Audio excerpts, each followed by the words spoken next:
telling you why. This ain't no madness.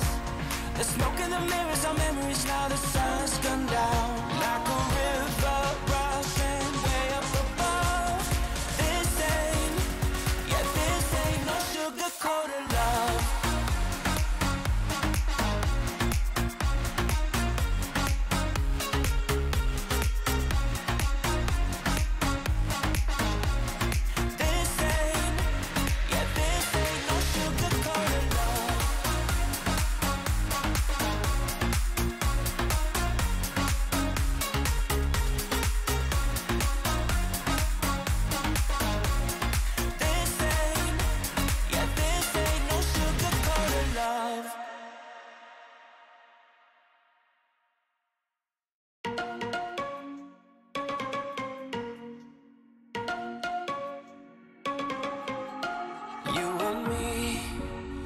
Everything that we've been through has made us strong.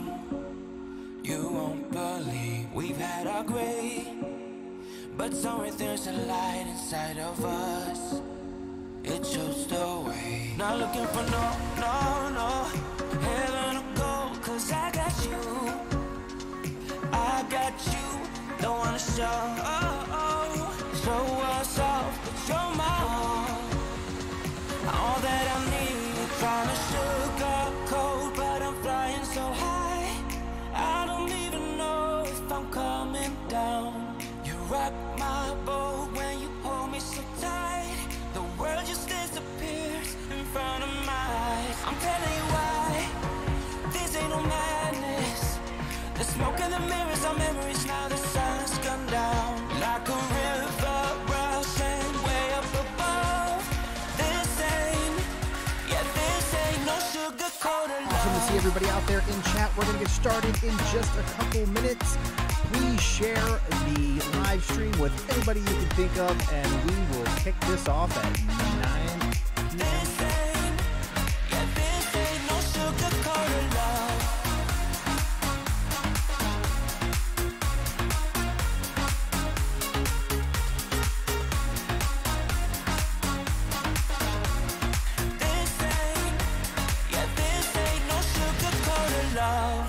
I stay in bed, I still got the feeling that you're next to me. Stuck in my head when lights go off. You're everything that I could ever want. Your touch so soft. Not looking for no heaven or gold, 'cause I got you. I got you. Don't wanna show us off, but you're my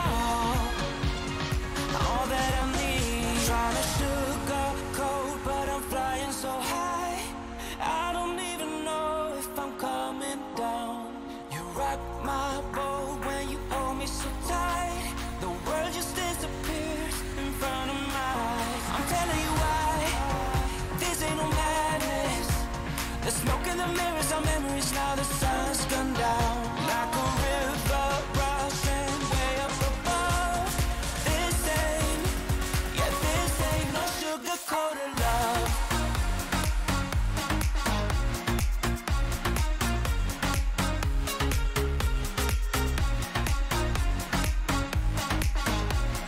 This ain't, yeah, this ain't no sugar-coated love.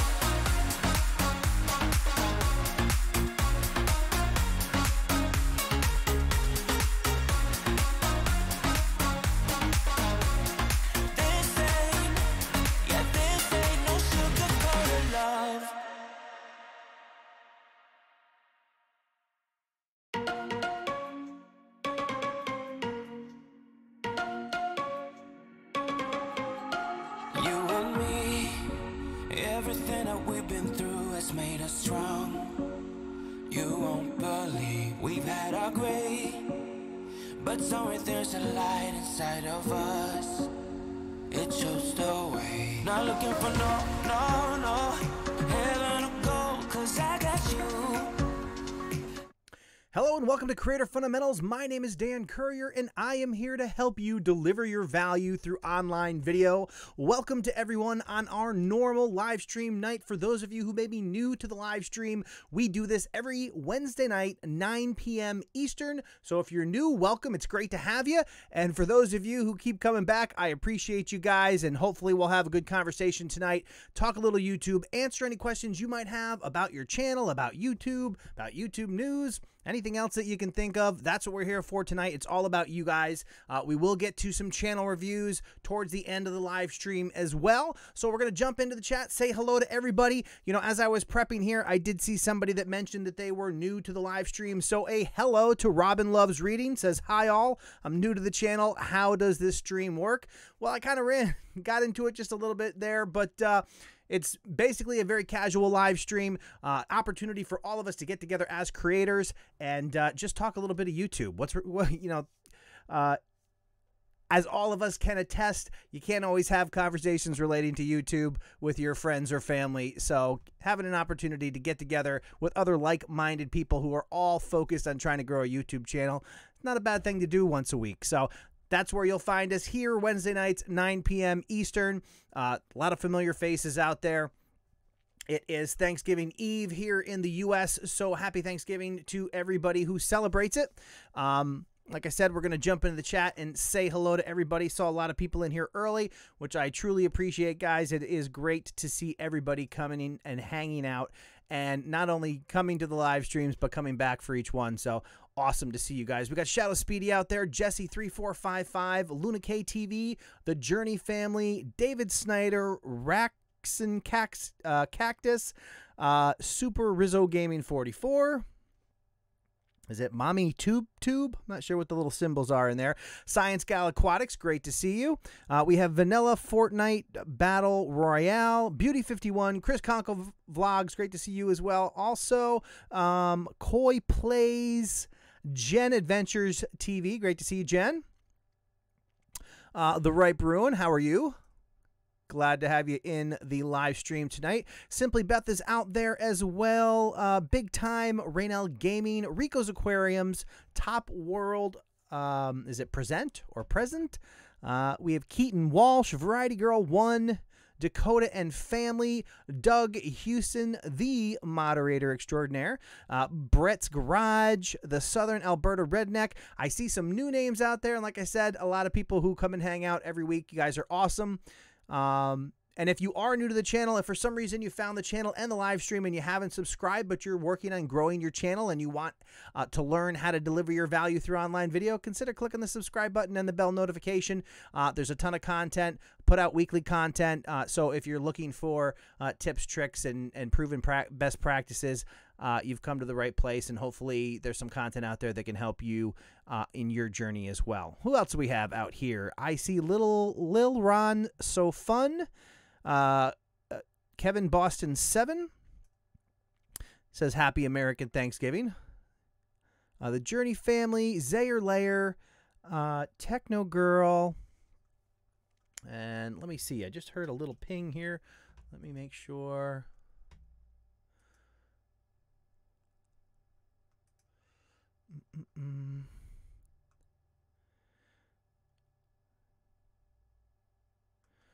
All right, here. Okay. And let's see what else we got. Beanie Draws out there as well. Good to see you. Who else? Let's see. Don't want to miss anybody. Like to get everybody present and accounted for. Crazy Yak out there. Anonymous Dude. I think we got Luna KTV. All My Kitties. Who else? We covered Robin Loves Reading right at the beginning. Great to have you in the stream. It's Tristan. The giveaway. We'll get to the giveaway in just a moment. The giveaway is a TubeBuddy giveaway. It is going to be a 1-year star license. So if you guys have heard about TubeBuddy, if you aren't currently using one of the paid tiers, then you are certainly eligible for this this opportunity. And if you're not currently using TubeBuddy, you can sign up for free and use this as well. So definitely stick around for when I'm going to give away that code. We'll come up with a way to give that out. I always tend to do that on the fly during the live stream, but I'm sure we'll come up with something. And if I can't figure out anything good, I'm sure Doug or somebody will come up with a good idea. But I was actually thinking about that the other day about how I wanted to do that, and we'll see if my brain brings that back, because you know, it's hit or miss. We got Peschel Talks JP 1970. Greetings to you. Sounds like a party here. Yeah, I like that. You know, the music that I play in the beginning of my live streams is just as much for me as it is for you guys. It's a great way. You just get in the mood, listen to the music, get kind of pumped up, so we can go out here and spend the next 90 minutes talking YouTube. Let's see here. Scrolling. Make sure I don't miss, is it Mugi or Mujiwara cosplay? Probably butchered that, but we tried. How to build Credit TV. Hello to you. Let's see. We got that. V Worldwide.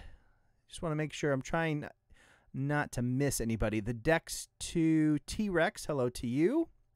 Armor S. Or no, I'm sorry. Amor S. Amor. It would help if I, you know, only read the letters that are there. And ooh, is it Kib or Kaib Jujitsu? Not sure if I did that right, but we tried. All right. Nanka, good to see you as well. Not even going to attempt to pronounce the second half of that. Cynthia Gilly, Techno Girl, I think we got.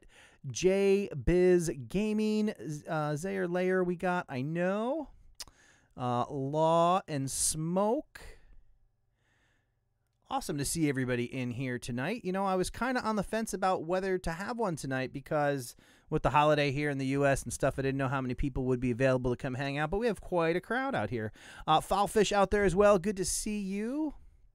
And we're getting down to the dreaded blue arrow that's going to jump at some point. So, Pam, good to see you as well. All right. Pam said, oh, wait, let's see. Oh, the beard. Yeah, that's the, that's No Shave November right there. All right. Make sure that's not in the way here. And all right.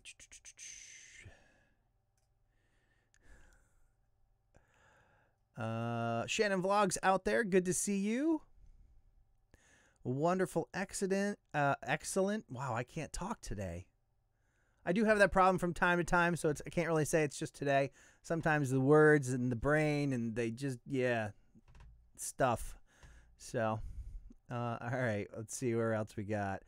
Hopefully I didn't miss anybody, but just keep chatting if I did miss you, and I'll definitely see the names that I don't that I missed the first time. I see Pride Gamer 2K19. Hello to you too. I think otherwise, I think we have everybody. Hope we have everybody. Hopefully I didn't miss anybody, but you never know. So how is YouTube going for everybody? How has the past week been for you? You know, it's interesting because for those of you who are familiar with the history of my channel at all, the very beginning of the year, I had a very explosive video that kind of changed the whole face of the channel. And then ever since then, it's been kind of a grind.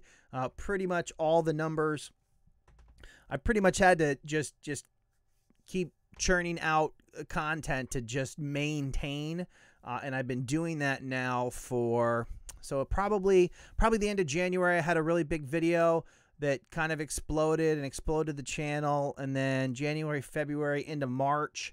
By March it had kind of faded off, and then from March all the way up until November, it was literally just trying to maintain. It wasn't really when I say maintain, I mean maintain rate. I have been growing since then, but in terms of actually like exponential growth, like gaining more and more views on a daily basis, that kind of thing, it's been kind of a,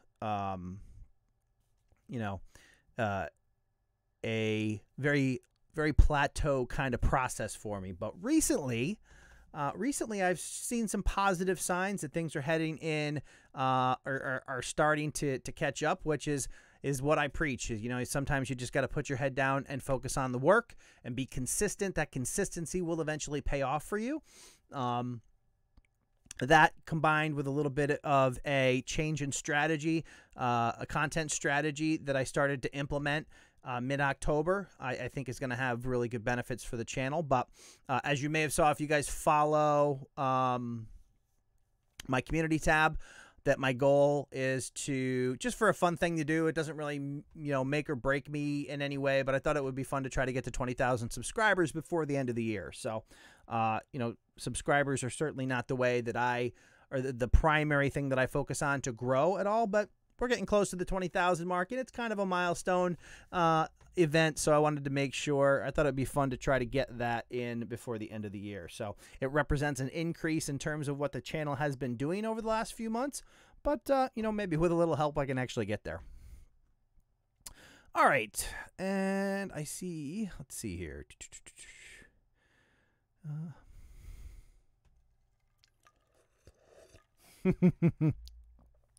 Nanka, Clash of Clans. That's good, because to pronounce it the way you have it written there would probably get me demonetized. All right. JBiz Gaming, he said my name. For what it's worth, yep, now twice. All right. Let's see. Variety Girl, unless they're traveling, probably more people free tonight if they're taking off. Yeah, that's very true. Nobody has to go to sleep early potentially in the U.S. Because of the holiday tomorrow, so that is true. It could actually lead to more people being able to come hang out with us in the live stream. All right, here.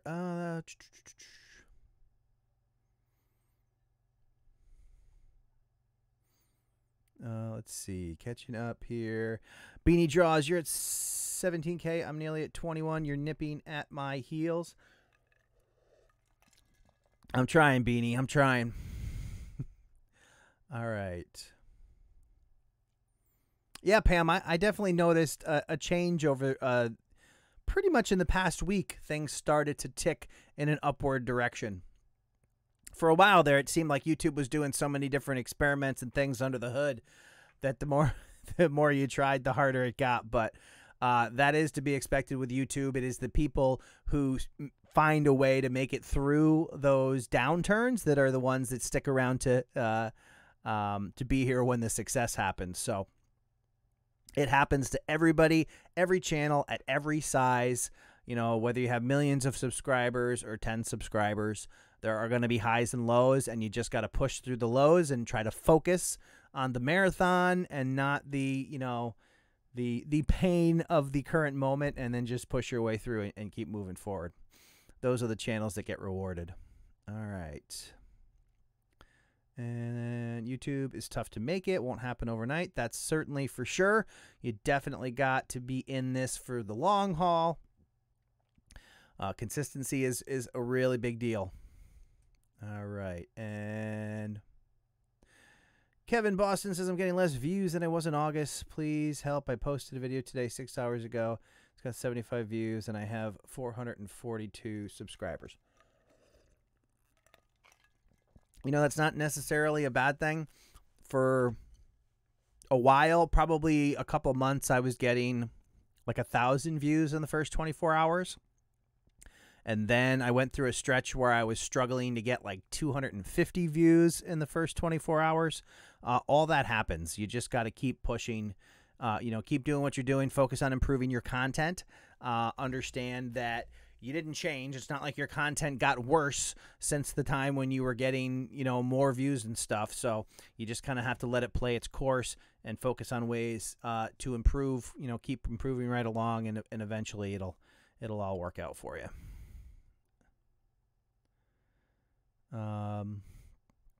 And Super Rizzo game, yes, I went from 41 this morning to 45 and then 41 again. Yeah, those kind of things happen too, especially when YouTube goes through and cleans out some bad accounts.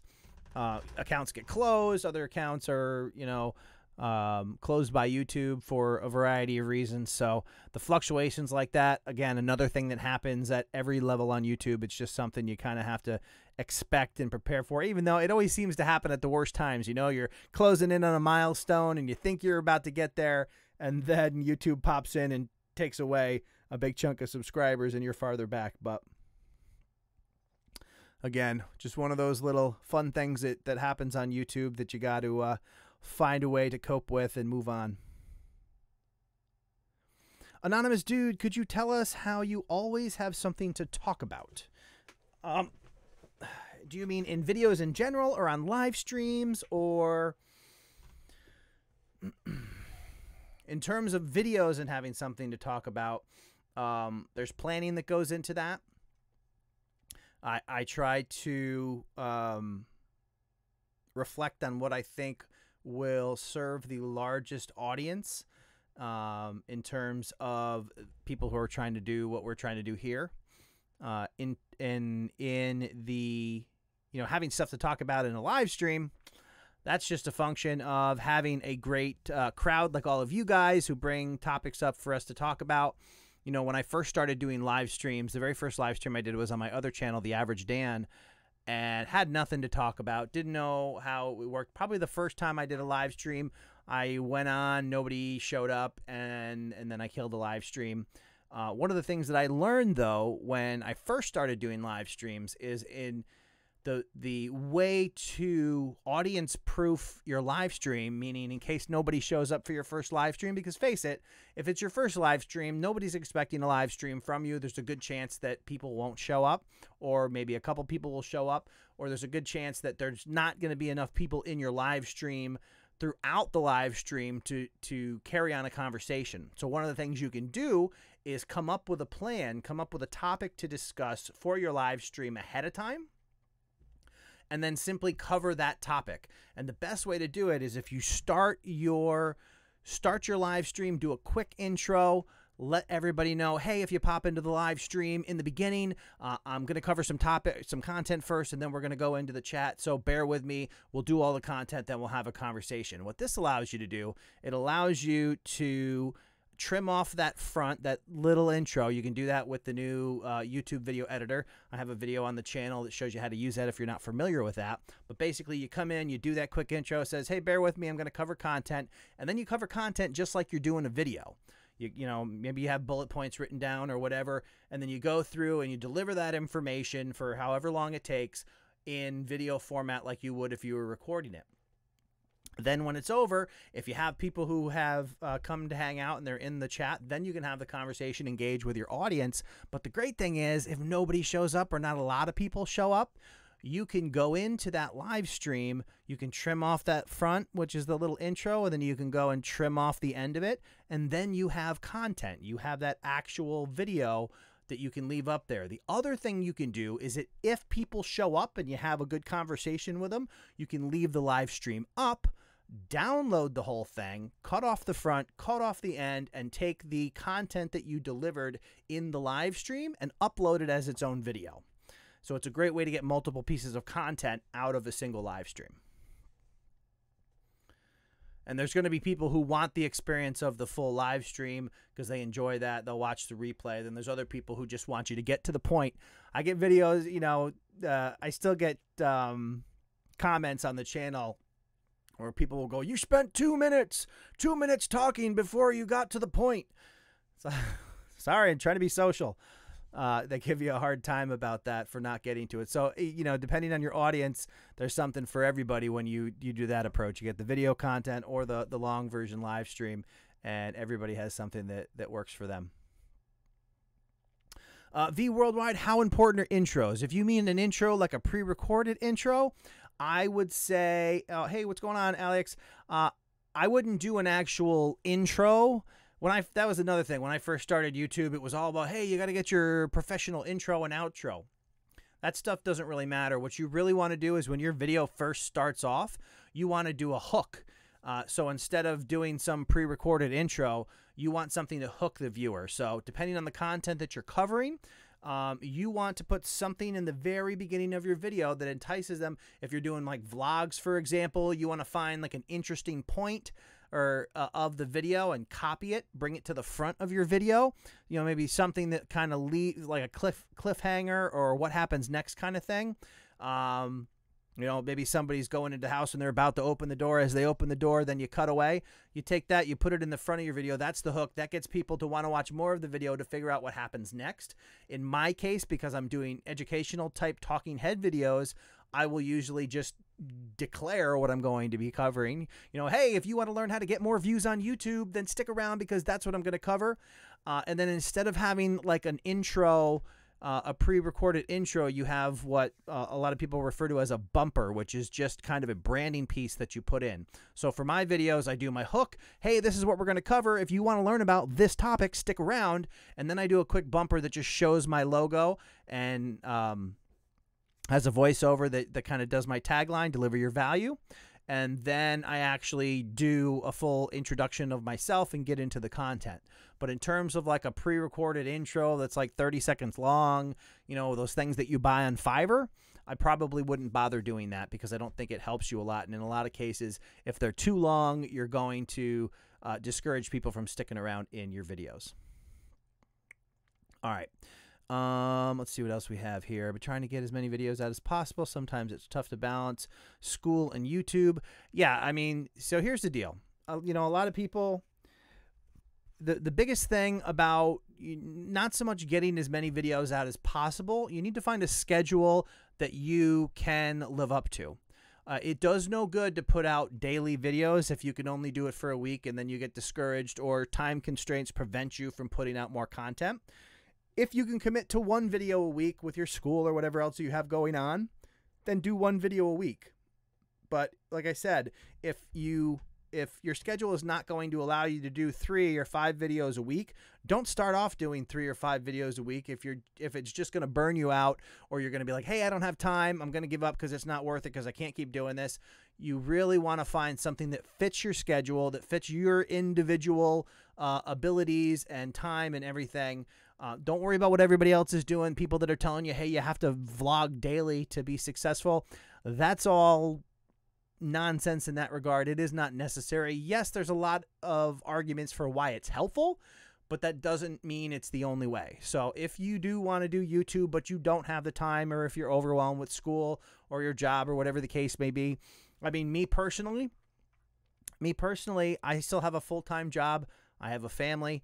I have kids. I have kids that have functions that we have to cart them around to. So I do all of my YouTube stuff in the evening, usually from like 9 o'clock at night, which is why these live streams start at 9 o'clock to like midnight. So that's the time that I've set available. And with that time constraint for me personally, I have, you know, there's only so much time in the day. And, you know, there's some days where after you've spent a day till 9 o'clock at night, you're not feeling it. You know, I don't want to sit in front of a camera and make a video, and I try to be as what's the word I'm looking for? Reasonable with myself as possible. And if I'm not feeling it, there's no need to force myself to do it. Now, at the same time, you can't just be not in the mood all the time because then you'll never get any content. But I was able to do, I think, 3 videos a week for quite a while. For the better part of my first year to kind of get the ball rolling. But again, you have to find something that works for you.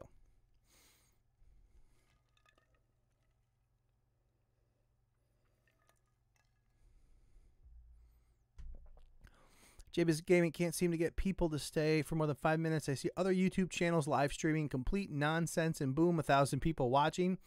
Leaves me so confused. And so... yeah, I mean, and that's, again, don't play the comparison game. If you're looking at a channel where they're streaming complete nonsense and 1,000 people are watching, you're looking at a channel that probably has hundreds of thousands or millions of subscribers to begin with, and they've developed their audience and their community.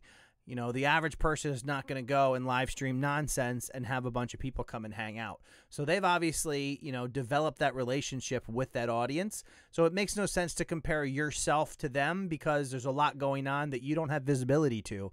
And that's why we always say don't compare, because you can't see what's behind the curtain. You don't know how long that relationship has existed. You know, you see, if you didn't know who Will Smith was and you were paying attention to Will Smith's channel and, you know, he shot up to 1 million subscribers or whatever he has now, it would get really discouraging, because if you didn't know that he was already a superstar and he had a big following that just simply had to come to YouTube and click the subscribe button, it would get completely discouraging. Hey, why can this guy, you know, get subscribers so fast and I'm struggling to get 10? So that's why we don't do the comparison game. The only thing you should ever be comparing is the video you made today to the video you made yesterday, and hopefully you're working on ways to improve each video a little bit each time, and over time that'll build up, and you'll start to notice the difference in your content and the response that the audience has to it. All right, here, let's see. Audrey's Adventures. Hey, Dan, how are you tonight? I am doing well tonight. You know, if I can't really be in a bad place considering I don't have to work tomorrow and I get to eat a lot of turkey. So I mean, I'll probably be all tryptophaned out this time tomorrow night after, you know, eating my face off and watching some football. So life will be good. But for now, yeah, I mean, can't complain. It's actually supposed to be ridiculously cold here tomorrow.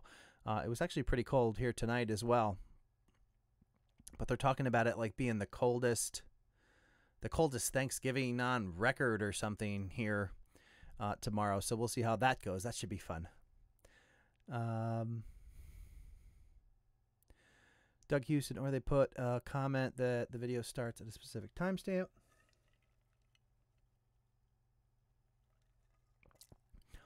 Yeah, I do love that. Hey guys, if you're watching this video, nothing good happens until the 4th minute, so start watching there.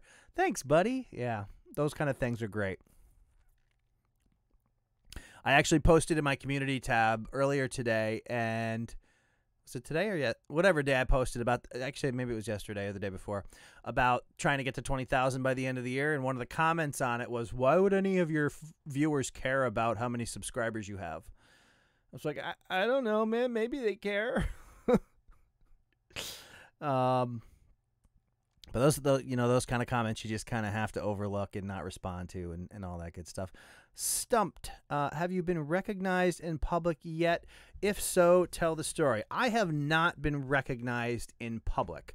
The only place that I get recognized is at VidSummit, because that's the only event that I attend for YouTube-related stuff. So, no, I have not been certainly around here. I'm in upstate New York. It's not really a huge YouTube population. It's one of the things that I'm going to work on, trying to kind of cultivate a YouTube culture up here and start bringing together a lot of the creators. There are creators in New York. I mean, outside of New York City, that's a whole different beast. But I live in upstate New York. We got some creators up in Toronto, some on the in Western New York, and a few down in Pennsylvania. So actually something that I want to do, they actually just had there was a YouTube get-together out at Niagara Falls this past weekend. Unfortunately, that's like 5 hours away from me, so I couldn't get out there. But I saw some video clips from it. Really cool that a bunch of people got together, YouTube creators that came from all, a bunch of different places. So that was good. But yeah, one of the things that I'm working on is trying to create more opportunities for creators up in this area to get together and interact, and kind of, maybe make this more of a hub for content creators, and put us on the map outside of New York City. All right.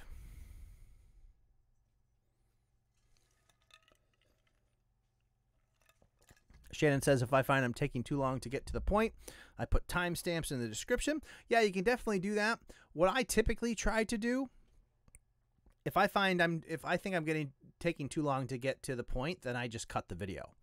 I never try to fill a video with fluff. The actual video they were talking about, again, it's weird how things work sometimes. The video that is what I consider my worst, one of my worst videos in terms of the way I ended up editing it and stuff. And I do agree, it has a kind of a very wordy intro. It does have some points in the intro, but it could probably be less words in that case. And that's the video that actually made the channel grow so much, and the video that they commented on that the first 2 minutes were about nothing. So all right, so hang on, let me just scroll up here. I just saw a question about, let's see, posted 3 videos. Keaton Walsh posts 3 videos a week. Now, because of school, I try to upload once a week. Yeah, that's fine. If you can do that, if you want to at least keep the channel active, that is more than fine. Some people say 3 videos a week is too much, so I'm conflicted. I think the number of videos is different for everybody, so don't get too caught up. If anybody tries to tell you, hard and fast, this is what you have to do, then just nod your head and smile and walk away, because every channel is different. There is no one path to success. So anybody that's claiming that there is just talking to hear themselves talk.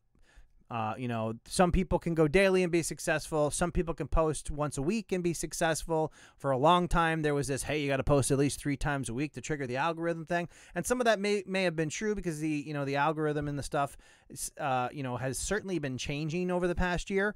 But it is different for everybody. You need to find out what works best for your audience and your schedule. If you're only able to post once a week, then post once a week. It's the most important thing you can focus on, is what you're able to accomplish on a consistent basis. Super Rizzo, OBS doesn't have a video editor. The only video editor I'm using is Cyberlink Power Director.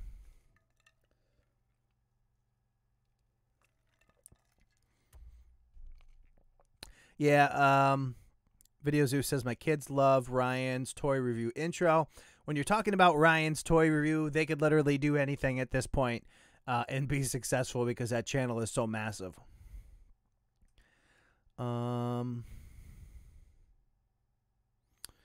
see.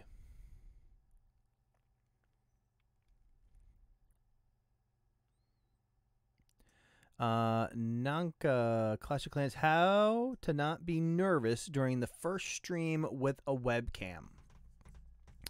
I don't know if there's anything that I could tell you that would just stop you from being nervous, but what I can tell you is, as I mentioned before, it definitely helps you if you have a topic to talk about. So rather than, a lot of the nerves come from the unknown, like, hey, will anybody show up? I don't know. What am I going to talk about? There's going to be nothing to talk about. This is going to suck. I can't even believe I'm going to go live. All those things kind of pop into your head when you don't have a plan. The more you have a plan of something to talk about, regardless of what happens with the audience, the more successful you're going to be and the less stressed out or nervous that you're going to be. If you have bullet points that you can talk about, then it doesn't matter if anybody shows up or not. And that kind of reduces the nervousness of, all the unknowns of a live stream. So once you've gone live and you've verified that you are, in fact, live, so everybody can actually see you and hear you, then just start covering the content that you had planned ahead of time. And if people show up after you're done with that content, have a conversation, and bingo, you've just successfully completed your first live stream. All right, here. Doug Houston says, if you want an all-in-one screen recorder and editor, try Camtasia. You can also try Filmora. Filmora was my first video editor here on YouTube for Creator Fundamentals. That's Filmora, Filmora by Wondershare. That was the one I started with. It is an editor, and you can also screen capture and that kind of stuff with it as well. JBiz gave me, is there a secret to trigger YouTube's algorithm to get your video ranked on the search list? Not so much about triggering the algorithm. It's about focusing on relevant content. Yes, there is a way to properly focus on a keyword phrase to get your videos to show up on the first page of search. And there are a number of videos on my channel that will get you there. If you just search for maybe keyword research, and also maybe tags. I may have done one with tags, but how to do keyword research in 2018, something to that effect, or how to rank your videos in 2018. I definitely have some videos out there that show you exactly how to do it. I also recently did a video on a software called Morning Fame. It's a software, it's a website that you can use. It is a paid service, but it really makes keyword research super fast. And Super fast and super easy. And I'll actually tell you, and I know don't judge me, but I actually did keyword research for 2 videos the other day in the shower. Now, I don't recommend that if you don't have a waterproof phone. But yeah, I did.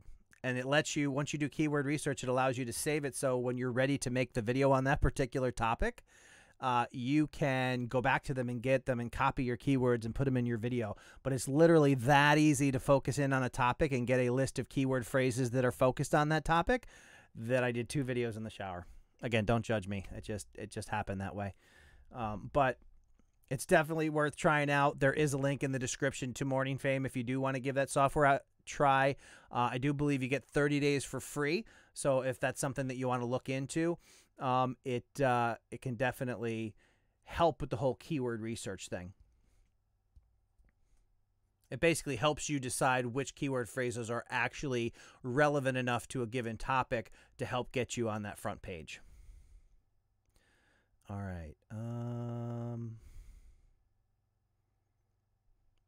Koi Place, his live streams have got me a lot of subs and watch hours. You know, it's actually interesting for me personally.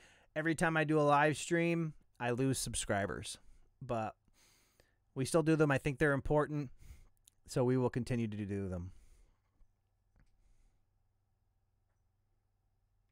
Rach Williams, I need to understand keyword rankings better and research keywords before doing my videos.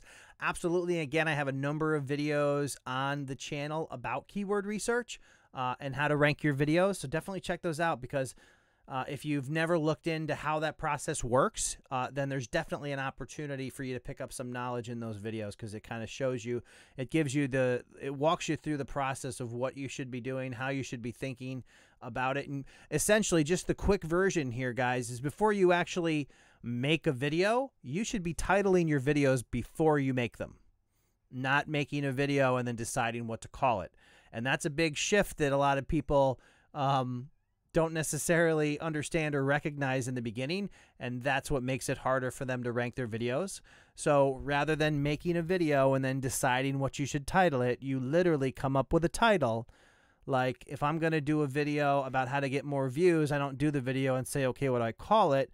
I'll be like, okay, so how to get more views in 2018, or how to get views quickly, or how to get more views, you know, super hack, or whatever it is. You know, I do that based on what people are actually searching for.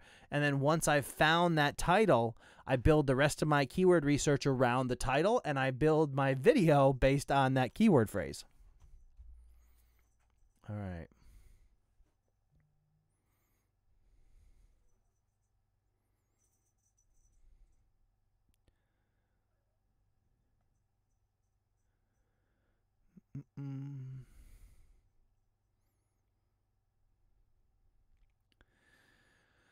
Oh, let's see here.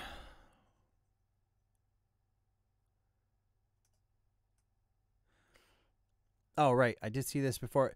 JP 1970. And, you know, that reminds me. So what camera are you shooting this on? So this is the Logitech C920. And it's actually an interesting thing, because when you just hook up the Logitech C920 and you open it up in OBS, the camera looks like crap. It's kind of a dingy looking video feed, and it definitely doesn't look like it looks right here. And it took me a while to figure out exactly how to make this video look like this.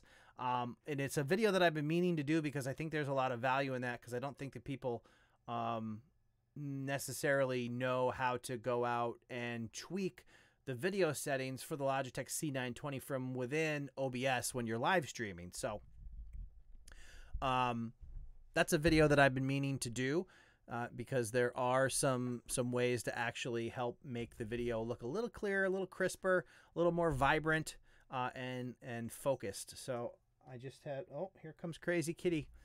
Our newest edition buddy just ran in here like a crazy cat would. So we'll see if he jumps up on my table at some point. All right.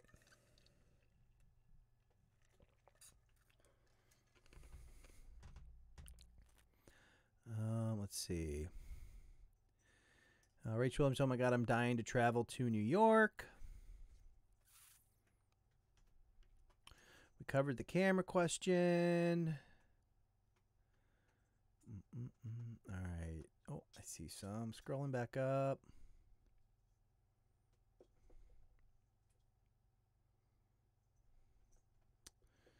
And JPNet, is there a better free thumbnail creator I could be using than TubeBuddy?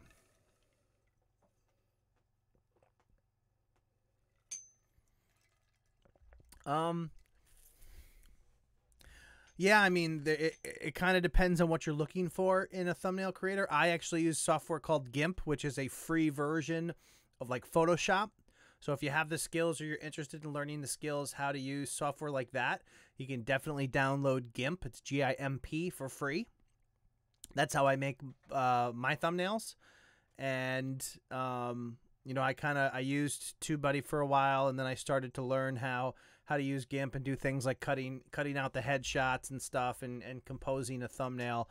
And I moved to GIMP to do, you know, some different things and be able to do those cutouts and things. So GIMP is definitely one I would recommend if you're looking for something that has that does a little more for you. I think Canva.com, you can do thumbnails there as well.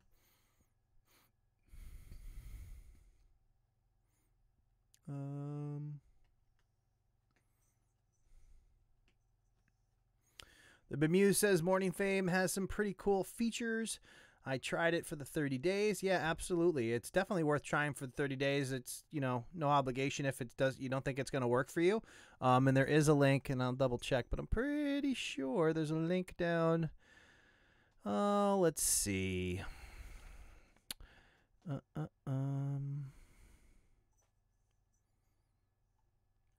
Yeah, in this, I gotta fix this this description. But if you scroll down to the bottom of the description, it actually says try Morning Fame. You can use that link to get your 30 days for free. All right. Where are we at here?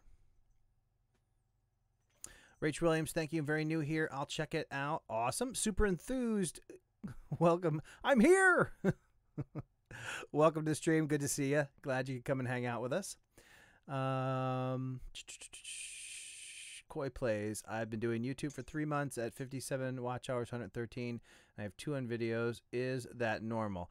There is no such thing as normal. Again, don't do the comparison thing. Your normal is whatever it is that you're generating. If you are, you know, focused on growing, then each time you make a video, I would try to look for ways to make it a little bit better than the last one. You know, maybe pick out something depending on the type of videos that you're doing. If you are on camera, then, you know, consider lighting and audio and those types of things. If you're doing gaming videos, consider how to make the interaction that you're having in your voiceover more interesting to the viewer. Maybe add some effects, those kind of things. So just you know, focus on ways to get better in that regard.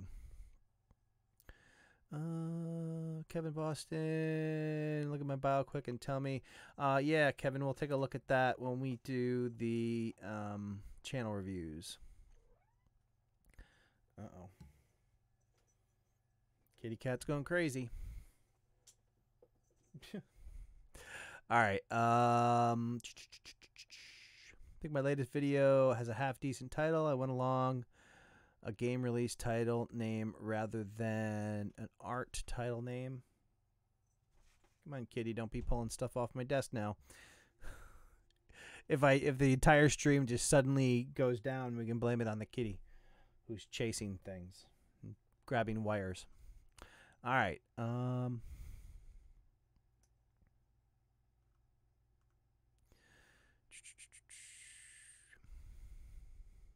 Tanya McGuire, sorry if this has already been asked, but do you script your videos first? Me personally, I do not script my videos for the most part. I usually just pick a topic and run with it. If it's something that has like, you know, like a list of things that I want to cover, sometimes I'll make that list like bullet points, but I don't I was never really able to come across natural reading a script.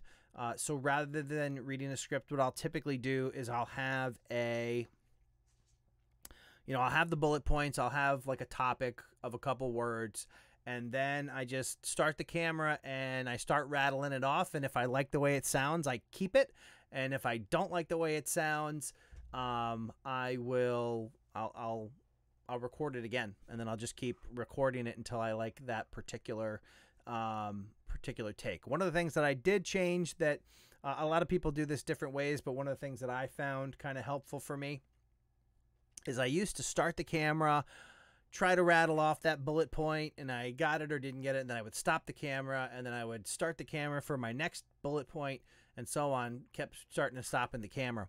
Well, the biggest thing that helped me is I just leave the camera rolling now, and I'll literally just, for my pauses and in between, or whether I'm checking my notes, the camera's rolling. So I end up with one video file when I'm all done, and then I just drag that video file into Premiere Pro, and visually I can see the audio of where the gaps were when I wasn't actually talking. And then I'll zoom in on those and trim those up so I have clean jump cuts, and then kind of go from there. But rather than have to go on the camera and find all the video clips and then take each video clip and edit each video clip, this way I drag one clip over, I just chop out all the blank spots, and then squeeze everything together, and I'm pretty close to having the video from there. Then I add in all the extra stuff if I add it. So no, I definitely do not use scripts in videos. But if that works for you, if that helps you get the information in the video that you want to cover, you got to find what works for you personally. Let's see here.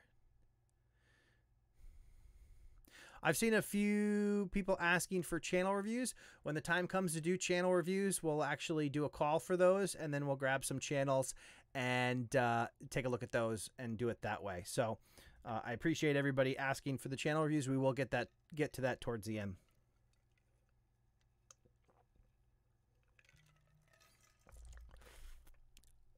All right. That's the one downside of this no shave November thing is it starts to get in the way. Trying not to eat it.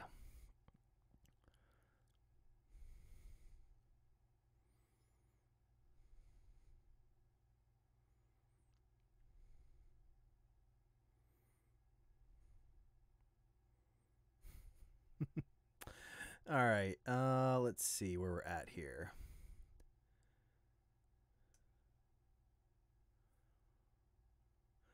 GB Disorder, does change the country setting can affect the views? I don't think so. I don't think the identifying your country is going to have that big of an effect. I mean, because YouTube knows what the content of the video itself is. So I don't think changing the country in the preferences on your channel is going to have much of an impact, if any, on how your videos perform.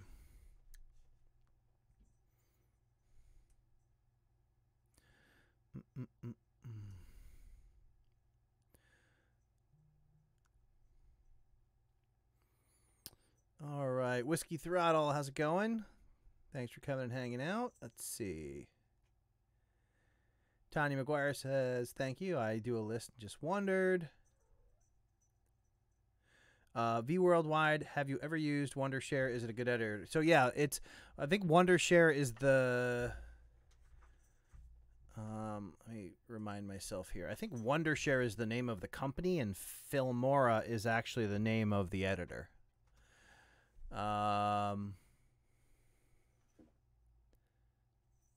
Filmora, let's see what they...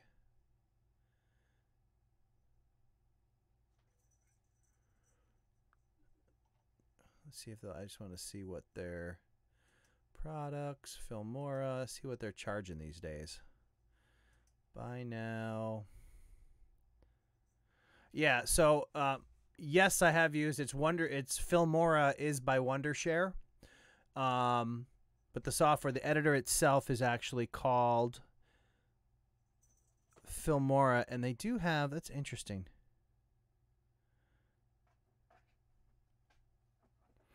So right now it seems to be, I don't know if that's a discount, but it's $59.99. So it's $60, and it's a pretty decent editor. So Cat is seriously starting to create some havoc. But yeah, so here, let's see. Let me see if I can. Whoa, that's all kinds of. Let's see here. I'm going to try to get you guys a look at it just to show you quick. That is not. Please continue to hold. Your call is very important to us. All right, where is that screen? Oh, there it is. All right, almost there. Drag you over to there. Minimize you. And then put you up there. Maybe. Just on the fly here. All right, so just to show you real quick, this is actually Filmora. This is the first software that I use to edit. But yeah, it looks like they have a lifetime license of $60. I was just looking at this. They have, you can either buy it for a lifetime for $60 or 1 year for $40. I'm not sure which person is going to choose 1 year for the difference of $20 when they can have it forever at $60. But hey, I don't know. Maybe it works for them. But this is the software that I did my first year on Creative Fundamentals in.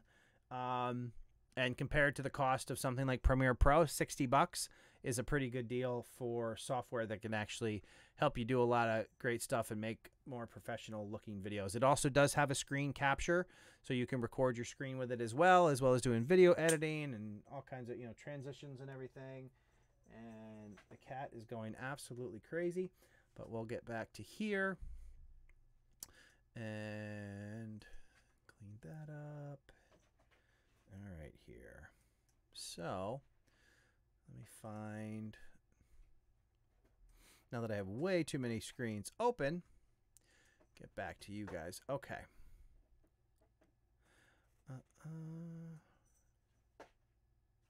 Scrolling. Texas style barbecue and cuisine. I don't script either. I start cooking and tell everyone what I'm doing. I redo if I need to. Yep. I just think it helps. It helps you come across more natural.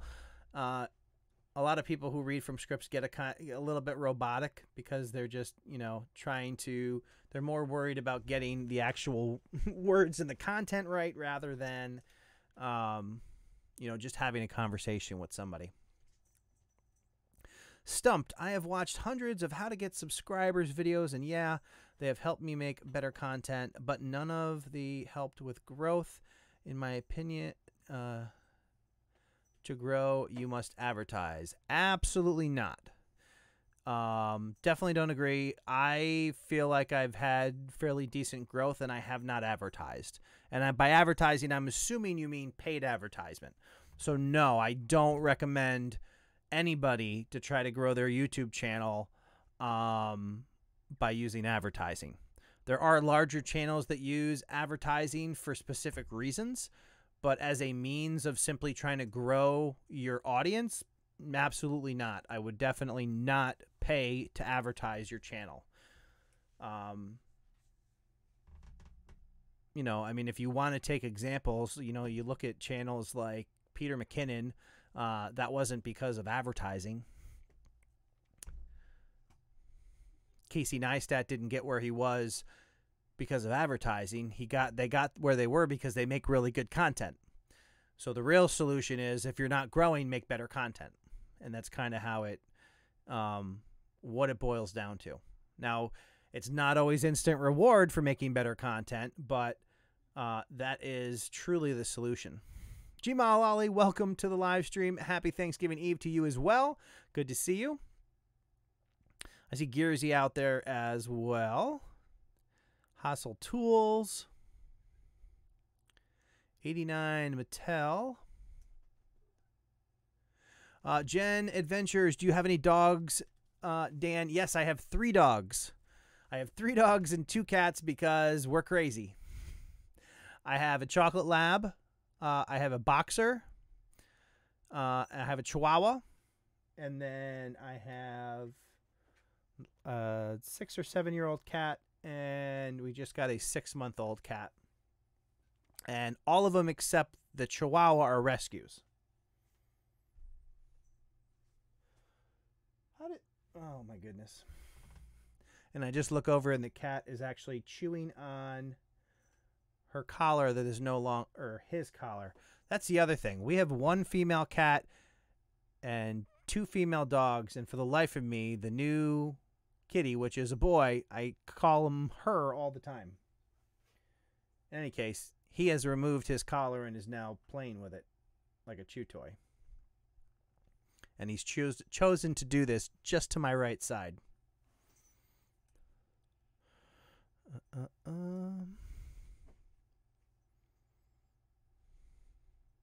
See, the biggest problem when somebody comes to the conclusion that they need to advertise, that's usually it's just because people are impatient. People think that they look around and they see other people having success and like, well, I'm not having success. I must need to do it faster. And the reality is it takes a long time to get there. You know, you need to be committed to putting in, you know, doing 100 videos, taking at least a year, focusing on improving during those 100 videos, making small improvements over time, making better content, and then it can still take a while. So if you're not in it for multiple years, and you're probably not going to be too thrilled with your results. But, you know, if you enjoy what you're doing and you're willing to stick it out for the long haul, I really think that you can have success that way.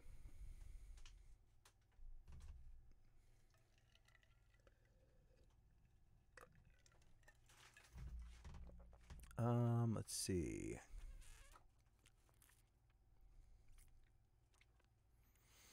Keaton Walsh, I have a friend named Tom Tality who has 1,000 subs and he only gets 30 views a video because he advertises his channel. Yeah, I mean that can certainly be one of if you're bringing people in via advertising, that the quality of your viewer is probably not going to be all that great. Gord Eisman is in the chat as well. Happy Thanksgiving to you, sir. Hope all is well in your neck of the woods. Slightly northwest of me. All right, here. The Winking Pig Barbecue. DaVinci Resolve is a free editor that is close to Adobe level. It is a hardware hog.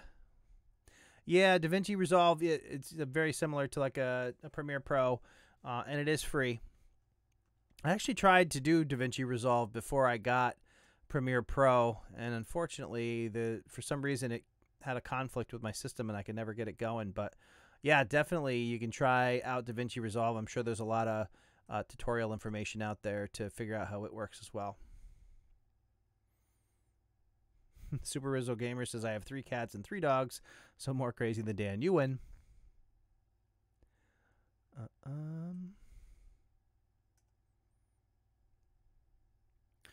Keaton Walsh says he uses Google AdWords. Yeah, I mean, if you wanted to promote, what I would never do, if I was going to do any type of promotion with something like Google AdWords, I just wouldn't do it on my YouTube channel. Maybe I would try on Facebook with like my Facebook page or something just to see how that works, but I would never do it directly to my YouTube channel. Look at this. I'm looking, so just so you guys have a frame of reference, I'm watching the video of the live stream and it's delayed about 15-20 seconds. So as I'm sitting here trying to read the chat, the cat was crawling around behind me. He just does whatever he wants to do. All right. All right. Whiskey Throttle. They are paid by some else that wants to have the channel deleted. Have you ever heard of this? If you mean where somebody tries to buy views for somebody else's channel, I've heard stories like that. I'm not sure how that would all play out. It would be a little bit scary if it was simply that easy to buy views for somebody else's channel to get their channel shut down. Not sure how that would all play out.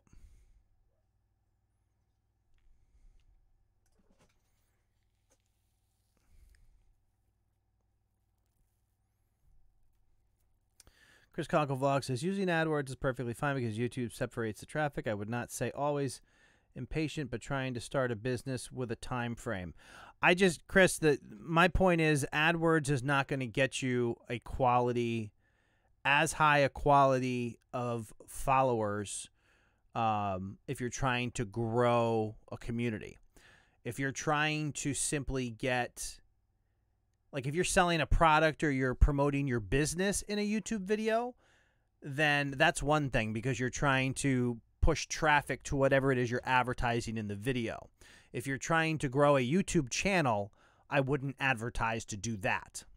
So yes, there are valid reasons why you would advertise a video through something like AdWords. Based on the content of the video, if you're trying to push sales to something or trying to create leads, then yes, there are legitimate reasons. But what I'm saying is I wouldn't pay advertising for the purpose of growing the channel.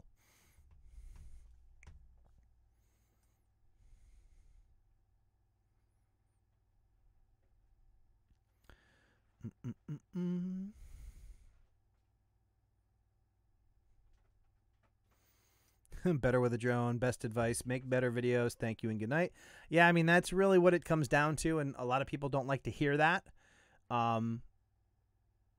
because, some people just feel like what they're doing is correct, which, yeah, you want to have, you want to appreciate the content you make, but you always got to keep in mind that there's opportunities for improvement, and it's not always about quality. People, maybe you think you're making a high quality video, but maybe you're not telling a good story. You're not driving people to the end of your videos. There's all kinds of different reasons that, or different ways to make better content. Captain Savage Aquatics, happy Thanksgiving to you as well.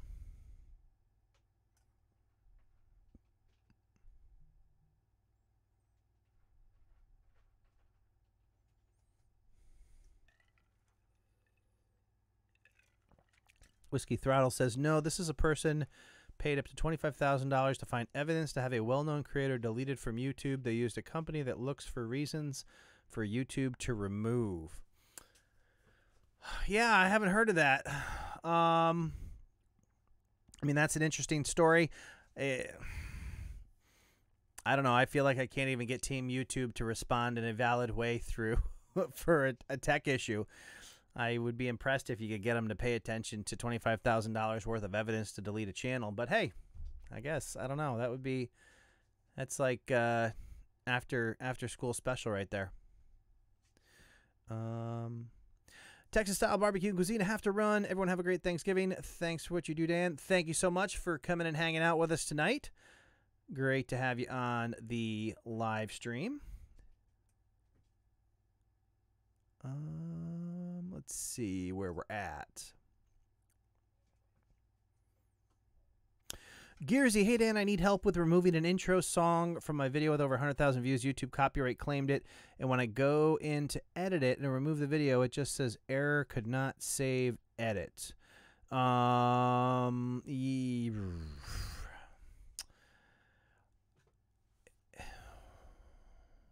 Yeah, I mean, I would really need more information than that to know exactly what the problem is. Is it like a really short clip? Is it right at the very beginning of the video? There's all kinds of different variables about why it might be throwing an error. It could just be a bug. That part I don't know, but you would probably have to, I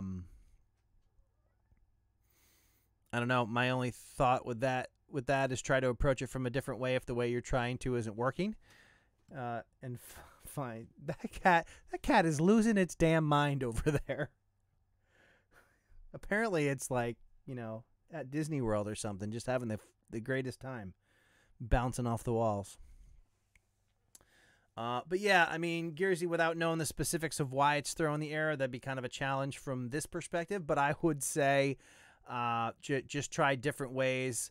You know, maybe try selecting a little bit more. I don't know if the new YouTube video editor gives you the option to swap out. I feel like Creator Insider did a video about that lets you select an area and swap out music for it, but I can't remember if that was for the old editor or the new editor, but there may be some options out there. I would definitely do a Google search for remove audio from a video and see if there's something out there that can help you there. All right, let's see here. Whiskey Throttle, thank you so much for the super chat. It says keep up with the educational sharing. Dan, I appreciate the super chat, absolutely. And for those of you who may have just noticed in the lower right hand corner, we do this thing here on the live streams called the Stream Boss. Basically what happens, in addition to the normal spotlight of a comment in chat, when you do a super chat, as you can see, it gets pinned up to the top of the live chat. The Stream Boss also allows your channel to be displayed on screen during the live stream. As you can see, Whiskey Throttle is now displayed with the 100 health points. And basically for every $1 of super chat that gets donated, it does 10 points of damage to the existing Stream Boss. And whoever brings that total down to 0 becomes the next Stream Boss. And then your channel gets displayed on the live stream until the next person comes along and knocks you off. So it's a little more visibility for you and your channel, in addition to getting your actual comment pinned to the top of chat like Whiskey Throttle has done right there. So thank you so much for the super chat. I do appreciate it. Super chat does go a long way in helping a channel like this get all the stuff accomplished that I really want to do, including in 2019. Definitely want to get out to more conferences beyond Vid Summit that we did this year, and it gets really expensive. You know, between travel and hotel and everything, especially for conferences that run a few days, you know, you're talking about the thousands. So for sure, I appreciate the super chat help there. All right. Jay, Biz Gaming, drones are still fun to use at Better With a Drone. Yeah, drones are definitely fun. I have the Mavic 2 Zoom. That thing is so much fun, and it's amazing how stable those things are.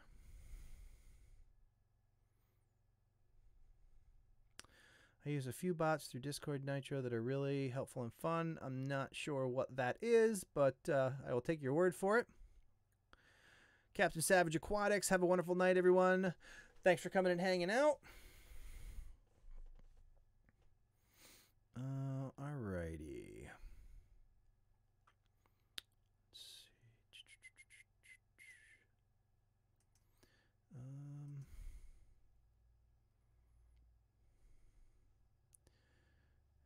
Just a moment here. All right.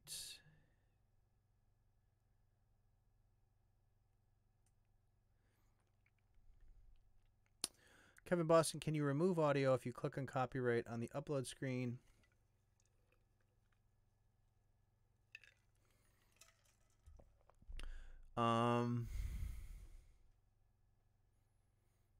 Yeah, well, you used to be able to just mute the affected audio, but I'm not sure if they've built all that functionality into the new editor yet. Whiskey Throttle, I feel so healthy, referring to the 100 health points there on the Stream Boss.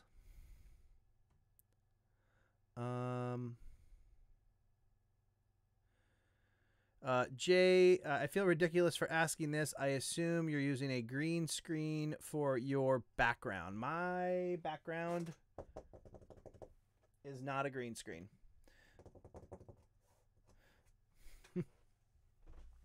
It is a pillow and my light. But no green screen. Let's see. And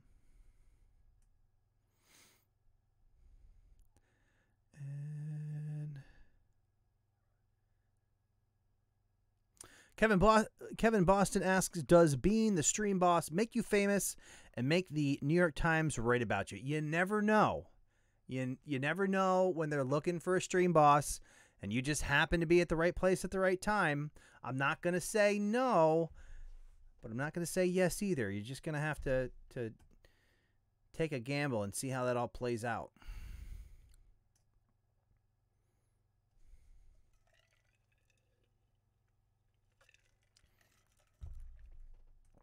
All right, let's see where we're at here.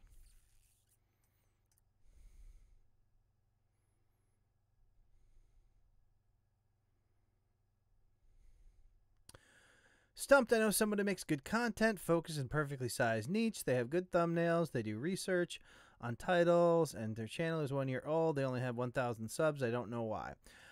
Yeah, I mean, I've certainly encountered channels like that. There's no perfect recipe for every channel, so you just kind of have to be patient and wait for everything to catch up with you. No need to feel stupid, as you put it, JBiz Gaming. It's not the first time somebody thought it was a green screen. Launchpad Astronomy, how's it going? Good to see you.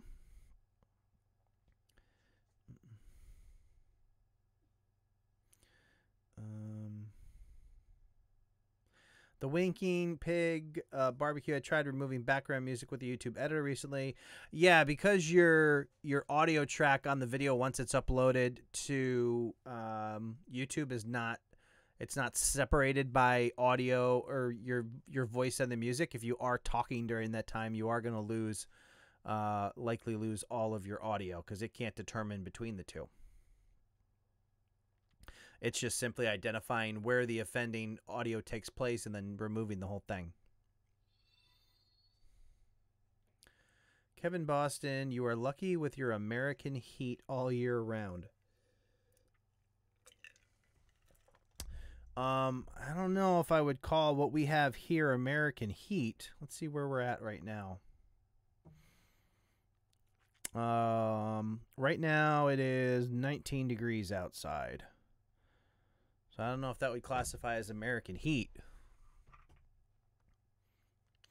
JP1970, Funny Dan, so what's your day job? I'm a high school teacher. I actually work for a software company. I deal with Oracle databases. I do work in SQL. So I'm technically I'm an analyst who does problem solving in a database environment. Is probably the easiest way to classify that. All right.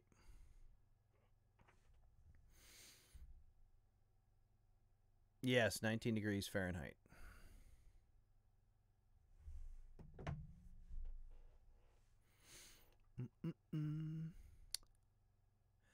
Keaton Walsh, have you heard of a video editor called VSDC? I have not heard of that. Let's see where we are time-wise.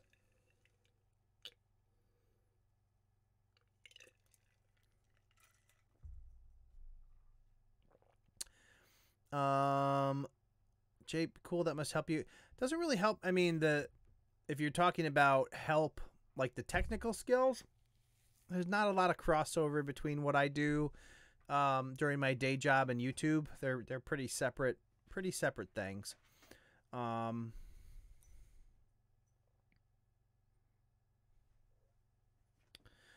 V Worldwide, how do some channels thrive even without thumbs? Are they really that important? Again, it's always dangerous to compare yourself to other channels and try to figure out why, they're successful and you're not, or you're not as successful as them. One of the biggest things that I see people do, which is like the worst thing they can do, is they look at big channels and they go, hey, they're big and successful, I'm going to try to do what they do. And the reality is they didn't get big and successful by doing what they're doing now. You just weren't paying attention for the last 10 years when they were doing all the stuff to get where they are now. So it's really important that you don't focus on somebody like Casey Neistat and say, oh, hey, look what he does. Let me do that. I'm going to be successful, because it doesn't work that way. There's a lot of groundwork that you have to lay down to become a successful channel. And like the stuff that we cover on this channel are best practices that are going to get you as an unknown channel to try to get the most traction as possible through having thumbnails that stand out, that are clickable, that have good titles, and you're showing up, you're getting the opportunity to get suggested views, you're getting the opportunity to get in search, everything that you can do to build some momentum on your channel, with the idea that it is going to take a while. You need to kind of build your body of work and not think you can just go out and do these 3 things and be successful. It's just simply not an overnight process.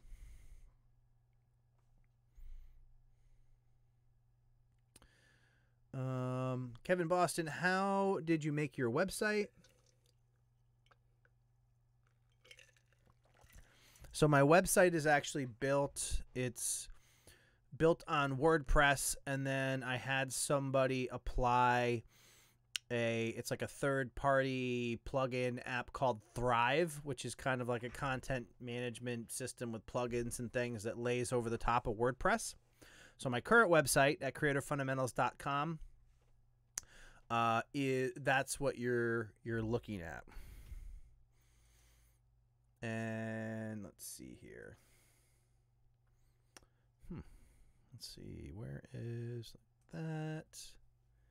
Over there.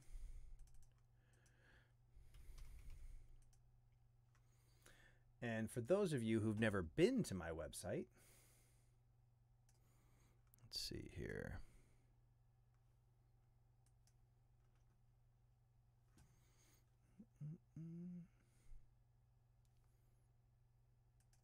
So this is actually my website for those of you who have never been to it.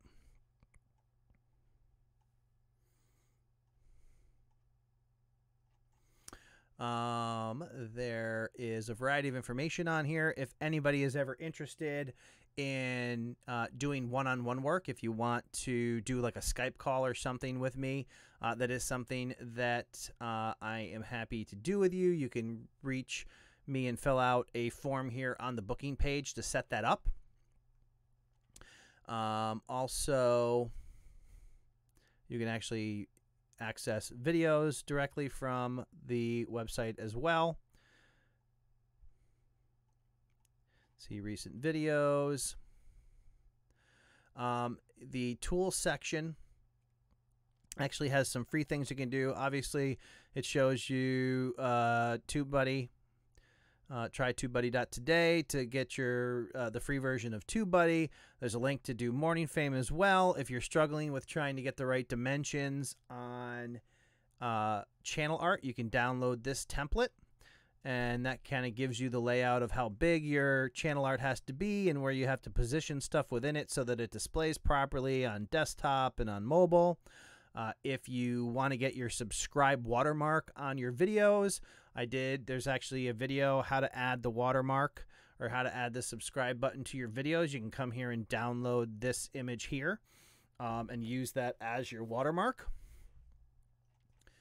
And I think this probably goes to my Amazon page here.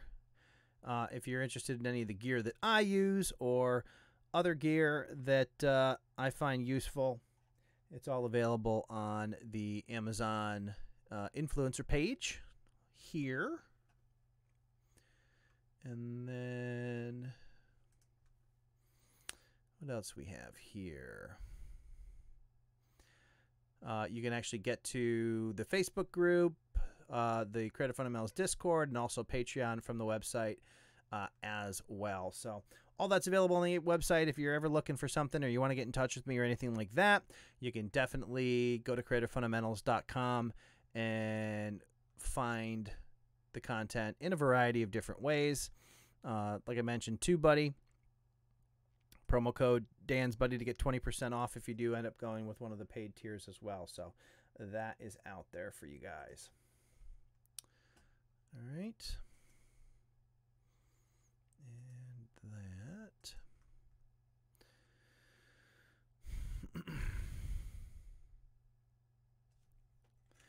Stumped. I'm sure soon YouTube will become your job. That is a goal. Hey everyone, Dan. My son and I started a YouTube channel recently, and we are still confused on how to select the right tags for our videos. I would definitely recommend watching the videos on my channel about keyword research and how to rank your videos. Those videos will definitely give you an understanding of how that process works. I also recently did a video about how to do keyword research quickly, and that talks about the actual Morning Fame software, the paid service that really lets you do keyword research in a very quick fashion. So I would check that video out as well, and see if that's something that would fit what you're trying to accomplish as well.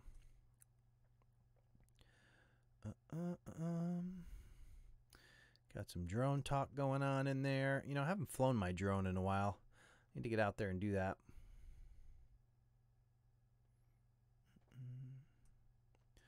Scrolling. Oh, there we go. And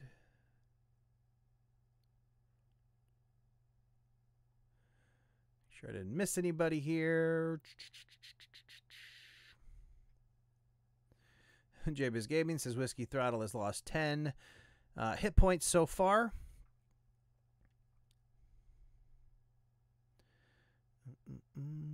I think that means, what did I say? $1 for each 10 points. So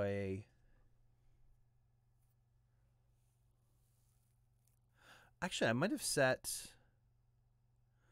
I feel like it might be set to 20 points, because I think $5 takes out the stream boss now. I think I originally did 10 points and I bumped it up to 20 points for one live stream and never turned it back down.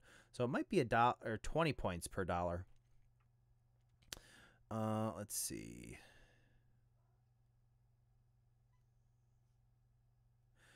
Will YouTube be around long enough for someone to rely on that as a retirement plan? Well, I would certainly, if it's something you want to do long term, I would certainly try to take, focus on making money before you retire, and doing something wise with that money. All right.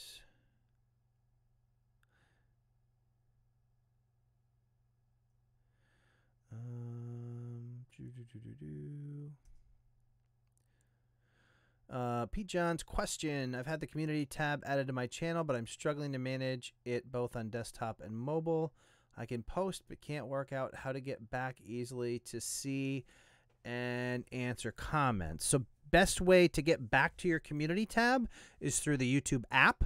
If you just go to your channel on the YouTube app, the community tab will be one of the options at the top of your channel. So always go to your channel first, and then you can just click on the community tab. If you can't see the community tab, you may have to scroll over to the right, but it should be right after playlists, I believe. So you'll have home, video, playlists, and then the community tab. So that's how I would recommend getting back to it, so you can interact and see what people are doing.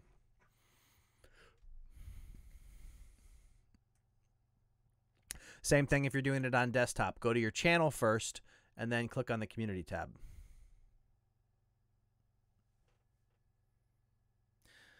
Snowman66 in the chat as well. Welcome to the stream. Also needs more subs is out there. How are you? Kathy Fit joining the live stream. All right.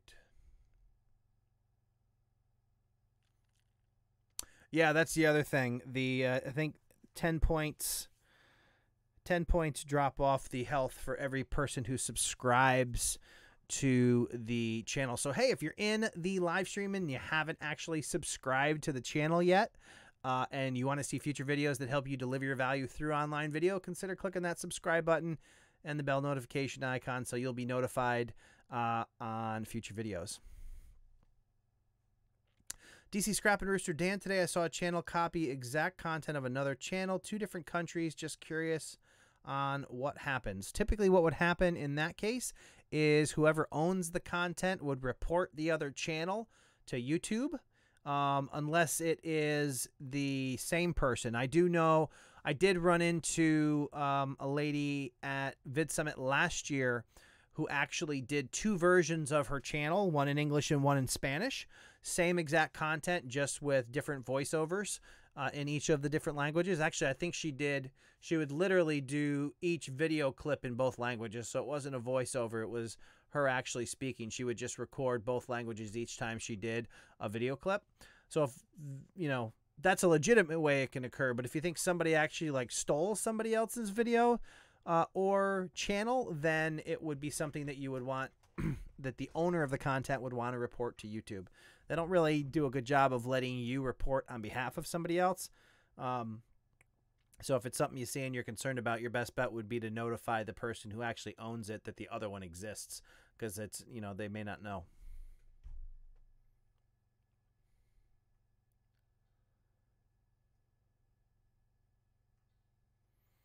All right.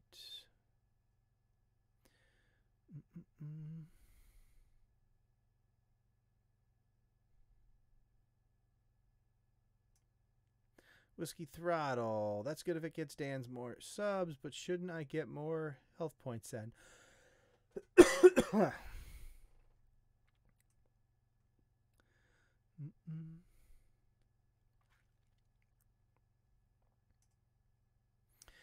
Yeah, the health points only go up to 100 no matter how much you contribute.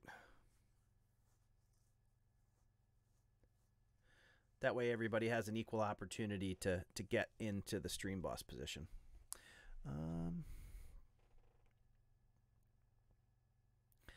JBiz Gaming says, when I started it was 10,000 views to get monetized, and then 2 weeks later it changed. Yeah, a lot of people had that frustration, and it was part of that frustration that helped my channel take off, because that was a situation that I made content about that really helped the channel. Whiskey Throttle, I have to learn how to edit videos and drink some whiskey. Thanks for sharing. Maybe we can collab sometime over whiskey. Is drams? I'm not sure what that is, but talk to you later, Whiskey Throttle. Have a good night. Happy holidays to you. Enjoy your whiskey. I have a community tab, but I cannot get it to post videos.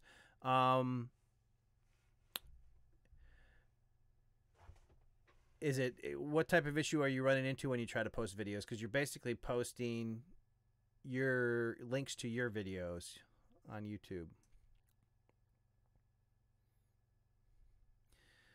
All right, so let's see here.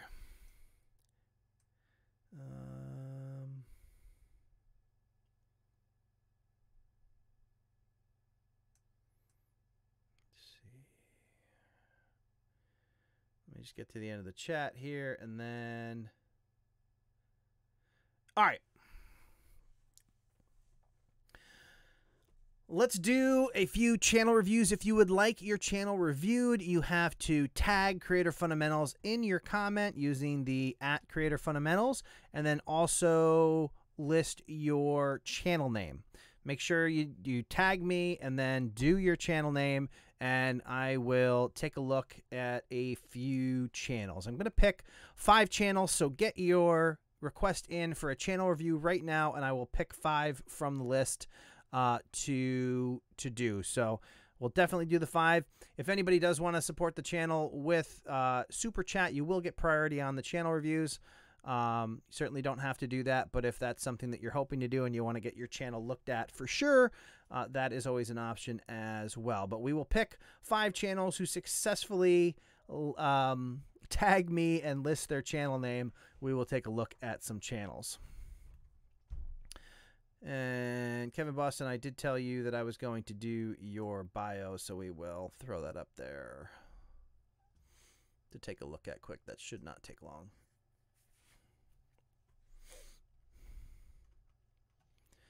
And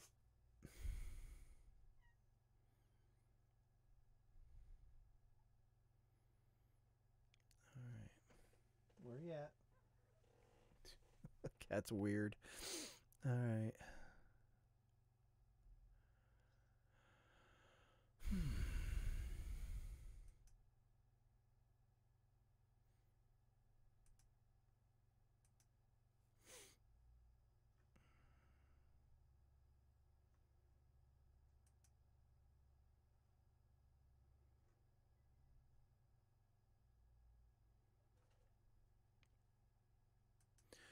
So the other thing to consider is if you've ever had a channel review done by me and you're asking for another one, I want you to tell me what you've changed since you did the last channel review, because I don't want to keep doing the same channels if we're just covering the same stuff that we've covered before.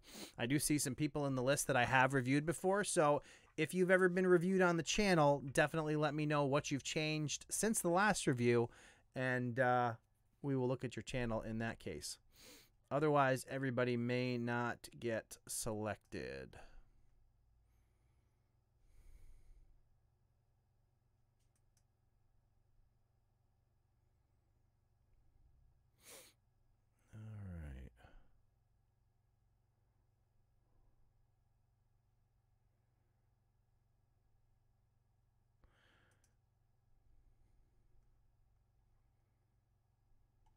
This,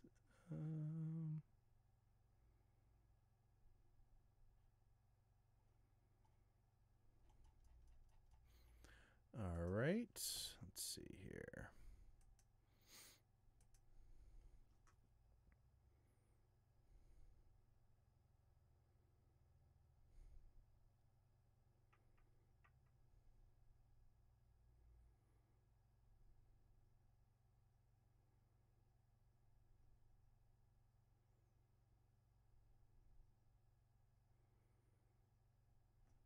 Okay.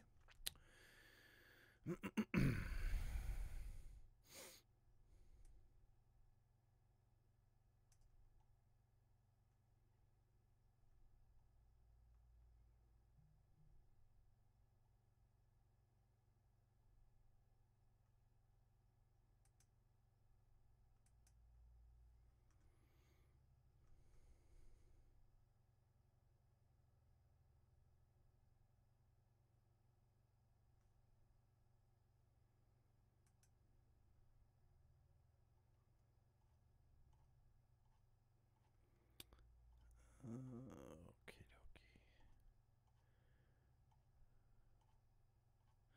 Bear with me while I get this list together.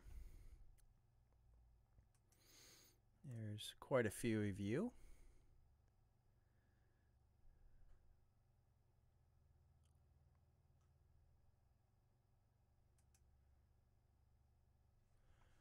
Alrighty. And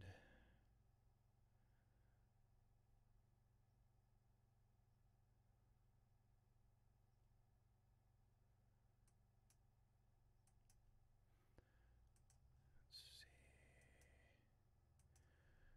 Channel. Make sure everything's going to load here. Okay. And stop.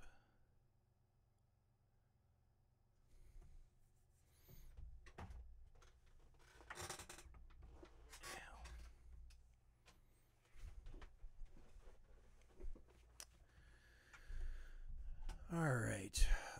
Let's see. Who else we got here?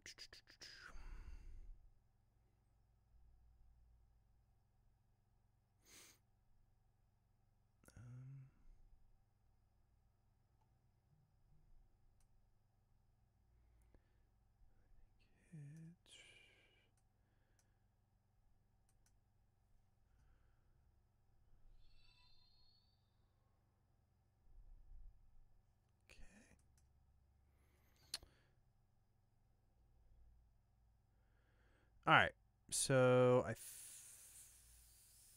think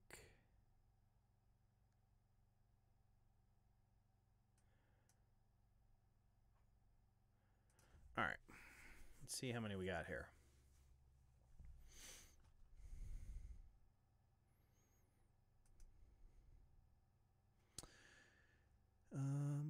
One, two, three, 4, 5, 6, 7, 8, 9, 10. Ooh, got 11 people. Okay, so where is?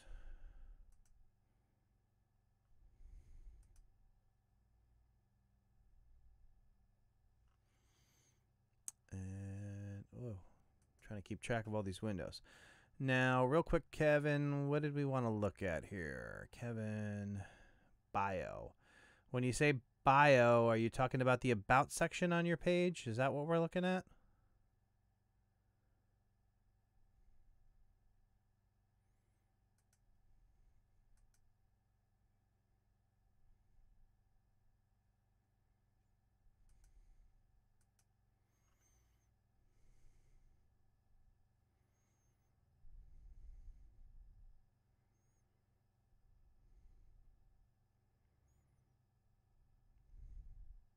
All right.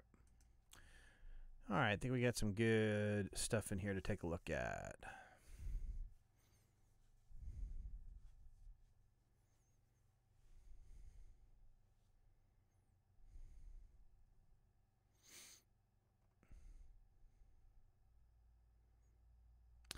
JB the Pro says, people usually don't subscribe to YouTubers with no subscribers, so I want to know how to persuade them. So the answer to that is that's not really the case. It's not that people don't subscribe to people that don't have subscribers. They don't typically respond to people, subscribe to people that don't have good content. So if you want to get subscribers, you want to grow from zero, then you need to focus on making good content. I started this channel from zero. I didn't hide my subscriber account. And you want to talk about a challenge of starting an educational YouTube channel on a channel with 0 subscribers. But that is how I started. So it definitely can be done. I wouldn't try any other means of trying to fake that you have subscribers. Just start at 0, own the fact that you're just starting out, and try to make and improve in content and get involved in Facebook groups and stuff, and join the community, be an active member of communities, and don't just go in there trying to drop links getting people to look at your stuff, because if you're not willing to put time and effort into them, why would anybody care about your stuff? So it can take a little while, but you can definitely grow from 0. It is possible, and you just want to make sure that you do it the right way. All right, so I think I have a bunch of channels to check out here. And did Kevin chime in? Yeah, the about section. All right. I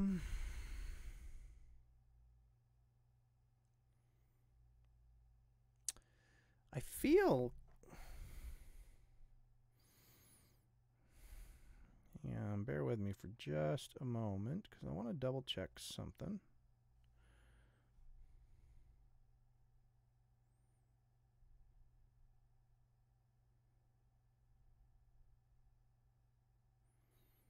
Oh, you know what? I started to respond to you on Instagram and apparently never sent it. So we'll take a look at this real quick here. Oh, let's...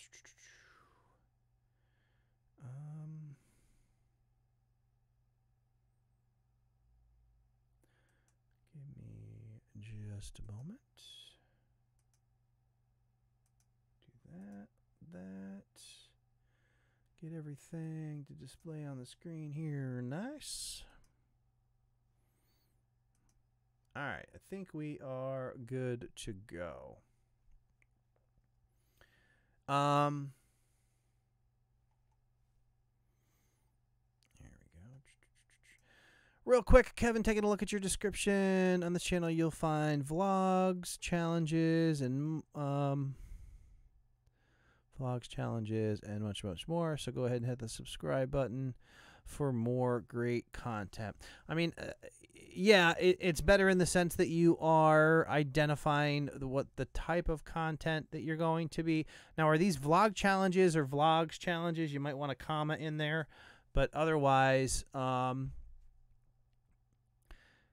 you might be able to, I mean, that's a great first line of your description. It's straight to the point, and you tell people exactly what you're going to be covering. I don't know, what is this edition of this AS dot after your name?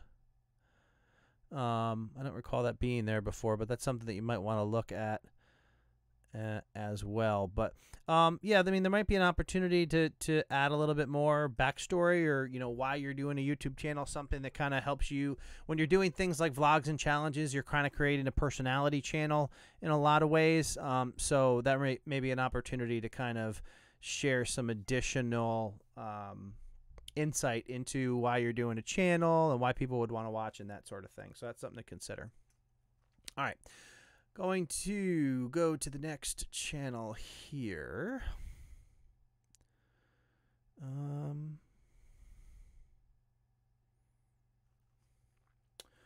All right, so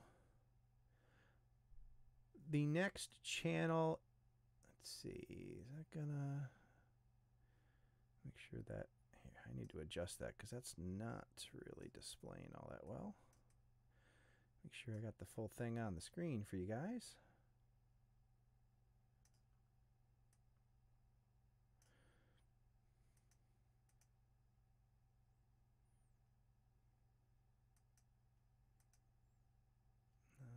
Let's see here.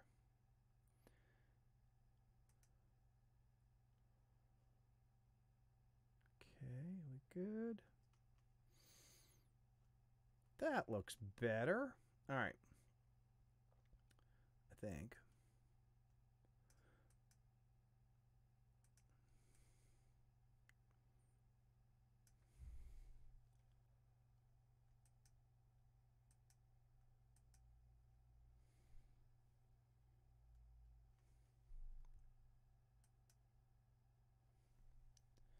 All right. Now I think we're good. We're good. We're good. Looking good. I think that everything fits there. So the next channel is Rainy TV. Let's see what got going on here. So the first thing that jumps out on this channel is the channel art. And the channel art has not been designed so that it displays properly on desktop, and it's also not going to fit correctly on mobile. So this is a good opportunity to take that template that I have on Creator Fundamentals. So you go to creatorfundamentals.com and click on the tools section, and you can download that template that shows you how to position everything in your channel art so it displays properly. As you can see, everything's chopped off at the bottom here. When you display this on mobile, this is going to be chopped off and this is going to be chopped off. One of the other things that I would recommend is that if you are trying to grow a YouTube channel, that you don't have all these references to other social media in your channel art. Also, this channel art doesn't really give any indication of the type of content that you're making. I mean, there's a certain comedy element here with putting an iron on your face, but let's see what the actual description is. Welcome to my channel, skits, vlogs, reactions.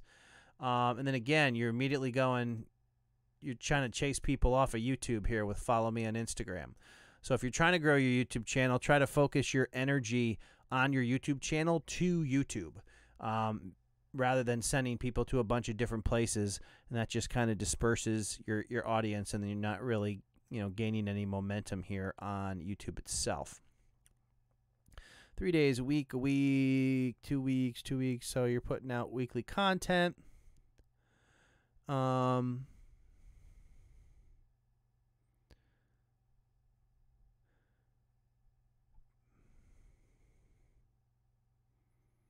See, I don't know if these are, they're like little sketch comedy kind of things, if that's what you're doing. Burn my tongue.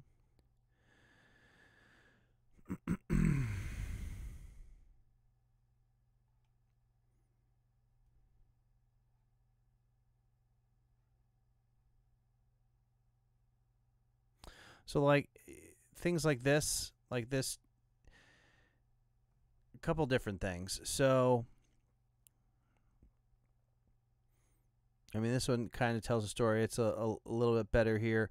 And this one, you are by putting the text down here, you're being interfered with the timestamp, so that's kind of blocking the word here. This one, I'm not sure what was going on in this channel art because all the text is off the screen. And then again with this, I'm not sure what this is, or this one, or these. It almost looks like a screen print from a vertical video. Are these?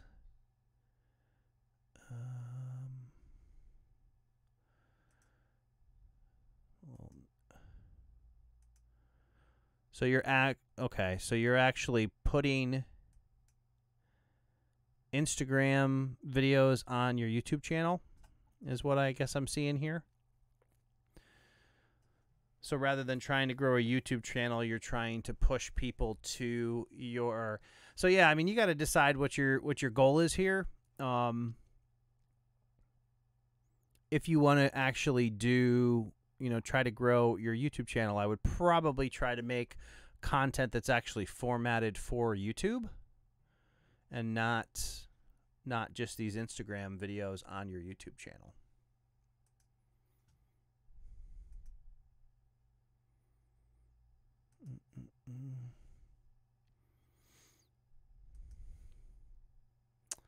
Let's see who we got next here.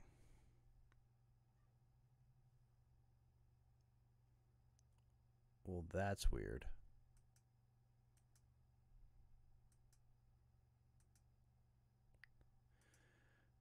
Okay.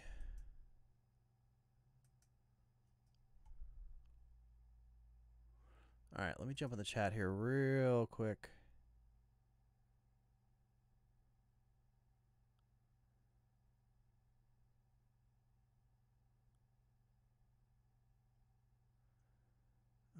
Let's see here. The next channel up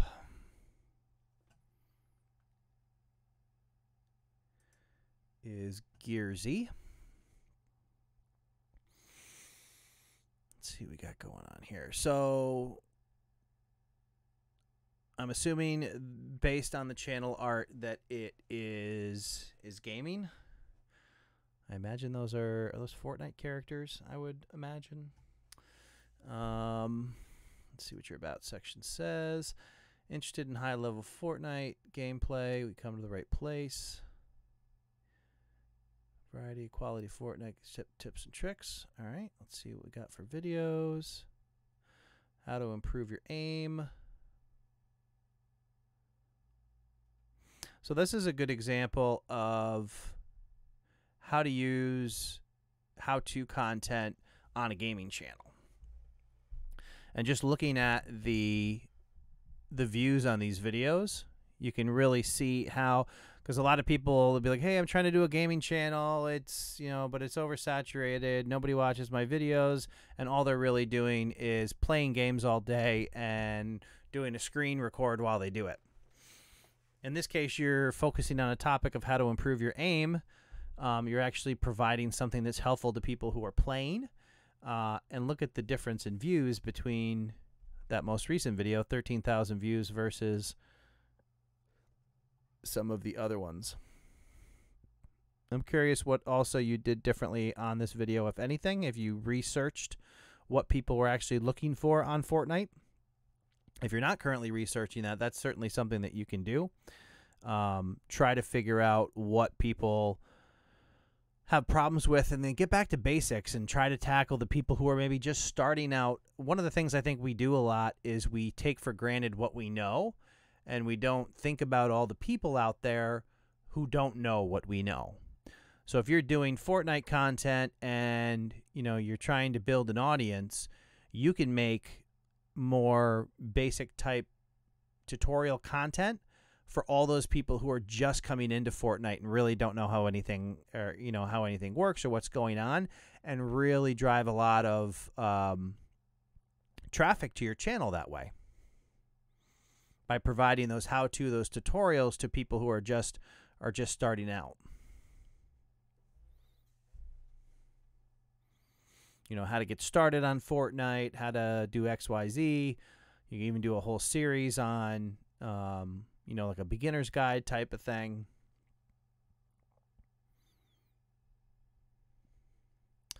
But branding wise, obviously you got your icon and your channel art are working well together.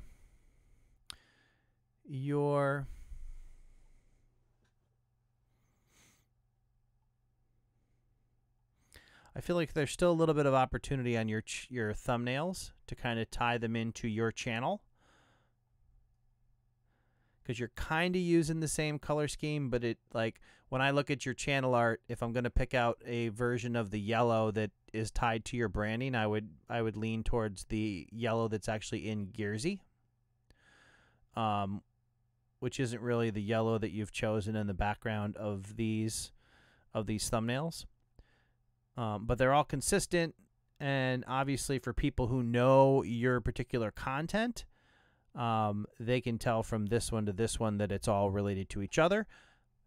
There's just not as strong a tie between your thumbnails and the channel. We did that. Let's look at playlists. All right, let's look at your home page. Here you got everything organized.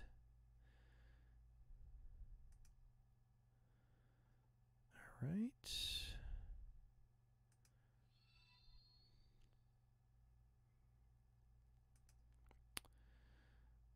So I'm not a big fan of leaving uploads and popular uploads at the top of your channel like this.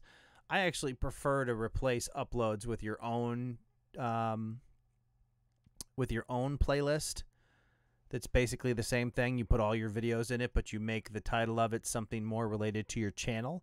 You know, like latest videos from Gearsy or Gearsy Fortnite videos, something that is maybe tied to a searchable keyword phrase that people who are either looking for your content or looking for Fortnite content might stumble across and find the playlist of all of your latest content. And then it also gives you the opportunity to add the description to the actual playlist like you've done down here with your live streams. But I would certainly, there's still some opportunity here on your channel page to expand out into more playlists and get them displayed here. I think you can do quite a few of these horizontal playlists listed out on your page, and the more content that you can put in front of people, the greater opportunities you have to actually convert those people to followers on your channel. Looks like you've been kicking butt here recently. I'm curious, is this in relation to that video that you just did?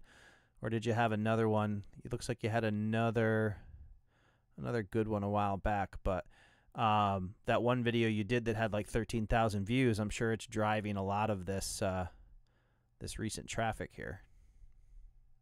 And that's what can happen. You have one or two successful videos, and you can see the difference in what this channel was getting, and then bam, all of a sudden you have a video that kind of takes off, and it can really drive a lot of traffic in your channel. All right. And let's see, are you taking advantage of it? Yeah. For those of you who got the community tab recently, definitely try to take advantage of that to engage with your audience and build a connection there as well.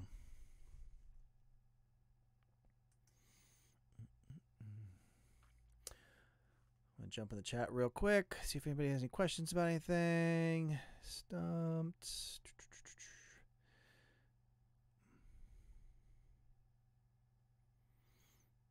All right.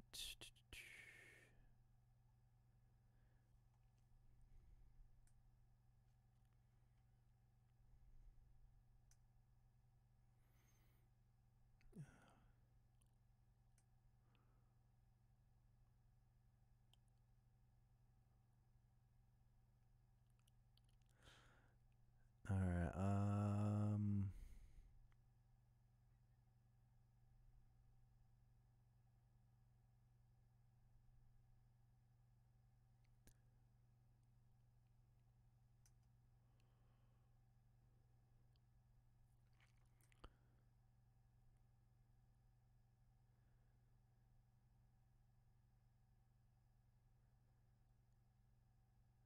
Just catching up on the chat here real quick before we jump to the next one.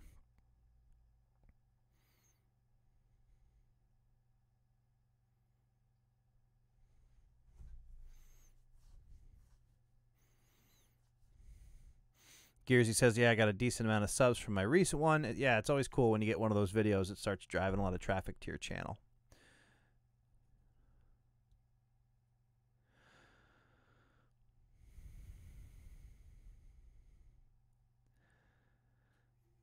Hello to Kerbal Workshop hanging out in the chat as well. And I think we are good. All right, so we are going to take a look at the next channel on the list, which is Stumped. And I definitely see a bunch of changes here on this channel. As I recall, the last time I took a look at this channel, it had a lot of recent videos that were kind of like YouTube, like how to get subs and stuff.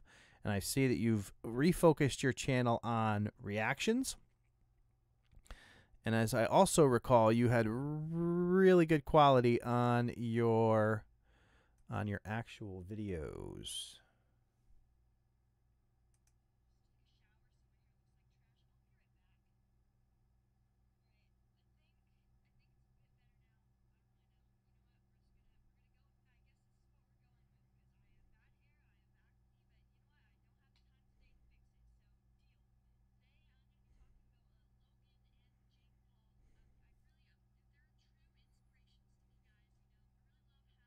Film dead bodies and dab on the haters and, you know, just do all the coolest stuff. And while I was binge watching their videos for hours and hours and hours and hours and hours and hours, I've noticed that their videos have hit a new low recently. So you know what we're gonna do? We're gonna make fun of them. To be honest, Yeah, as I recall, you had good quality and good editing. And we've kind of found, because I know we had the conversation about whether you were going to continue to do content that was focused on like YouTube tips and tricks, but now you focused in on reactions, and I think that's a good focus. And you still have the good edits on your videos. Take a look at your recent stuff. Let's see.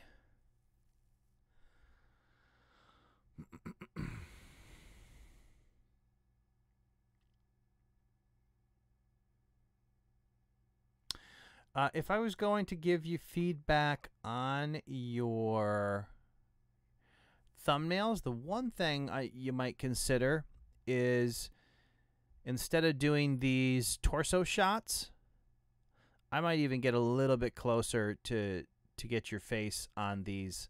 You know, rather than going from like the chest up, maybe even crop that a little bit more so people can actually see your face a little bit better, and, you know, become familiar with you as part of the brand on your channel.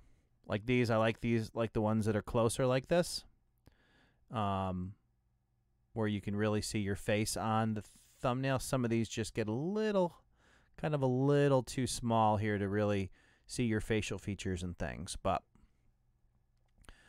that is something that you might want to consider tweaking. And let's see what we got going on for playlists here.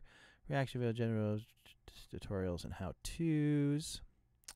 See what you're doing on your main channel page. But you definitely have your branding going between your artwork up here and your icon with the little character there.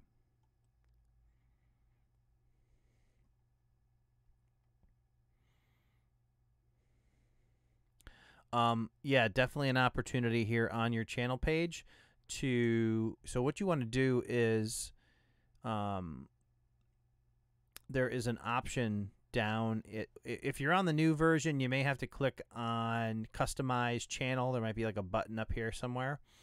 And then you want to click on add section down at the bottom. And instead of leaving uploads and popular uploads on your main channel page, actually get some playlists listed out here. As many playlists as you have, you know, get them laid out so people can see your content and what you got going on, and how you might be able to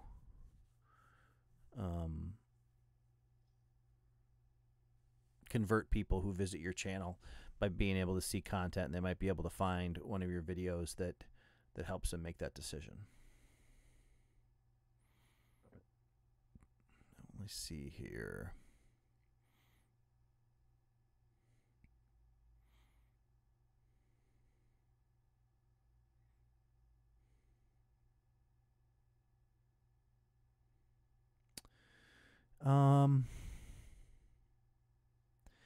So one thing I wouldn't do, don't worry about doing this. Like the video is titled, I would leave that out altogether. It is good from a relevancy standpoint to repeat your title, provided this is an actual searchable keyword phrase, which I'm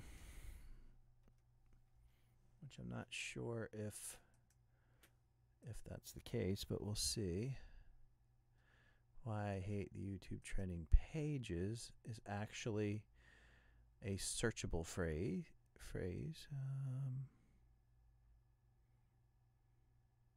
See, YouTube trending pages.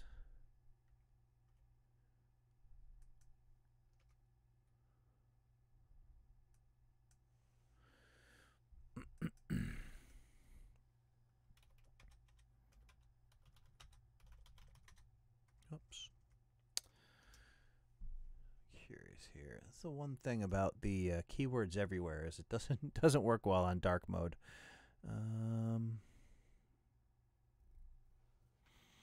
That's another plugin you guys can use. It's called Keywords Everywhere, and what it'll do when you do a search, it'll show you the actual volume of a keyword phrase and help you try to pick a relevant title that people might be searching for to kind of get your video to show up in search results.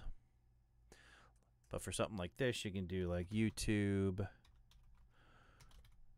trending page, and like in this case we have YouTube trending page and YouTube trending page rant. We can see that YouTube trending page is receiving 390 searches a month. And we look at that and we kind of see what's out there and what we might be able to compete against. And then you can kind of, if you do this and hit a space, you can try to find some opportunities for some longer-tailed keyword phrases to focus in on. Not seeing a lot of results search-wise on those, but something to consider there. Alright guys, so today I decided we would make a video on the... Alright. So yeah, I definitely like the direction of your channel since the last time we looked at it. It looks like that you've now focused it in on what you really enjoy making content about, which in this case is reactions based on what you have reworked your channel art to display.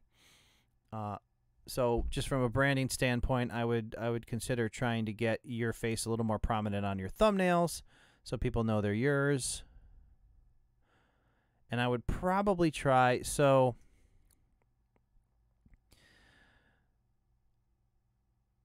I would try to find some type of consistency and style on your thumbnails so people can easily identify them. Like for a little while, you kind of started a little pattern here, and then you did this, and then this, and then these are just kind of all over the place. It seems like you were heading in the right direction on a kind of a style, and then you just started doing something different up here. So I would try to come up with some. I mean, you can keep some variety in how they look, but try to find something that kind of identifies them as yours. Whether that's the kind of font that you use or the way in which you kind of put them together. But you can see, you guys in the chat, you can kind of see how there's a style to these that match each other versus these two that don't look like they came from the same channel. And that's what there's an opportunity to improve there a little bit.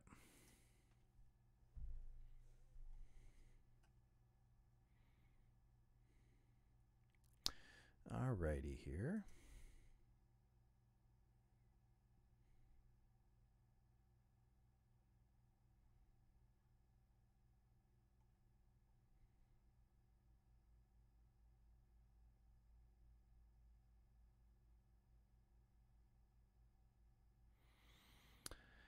But yeah, Stumped, I wish I was that far advanced on YouTube at your age. Who knows where I would be now. I think you like beat me by about 25 years. Maybe even more than that. All right. Okay, let's see what we got next.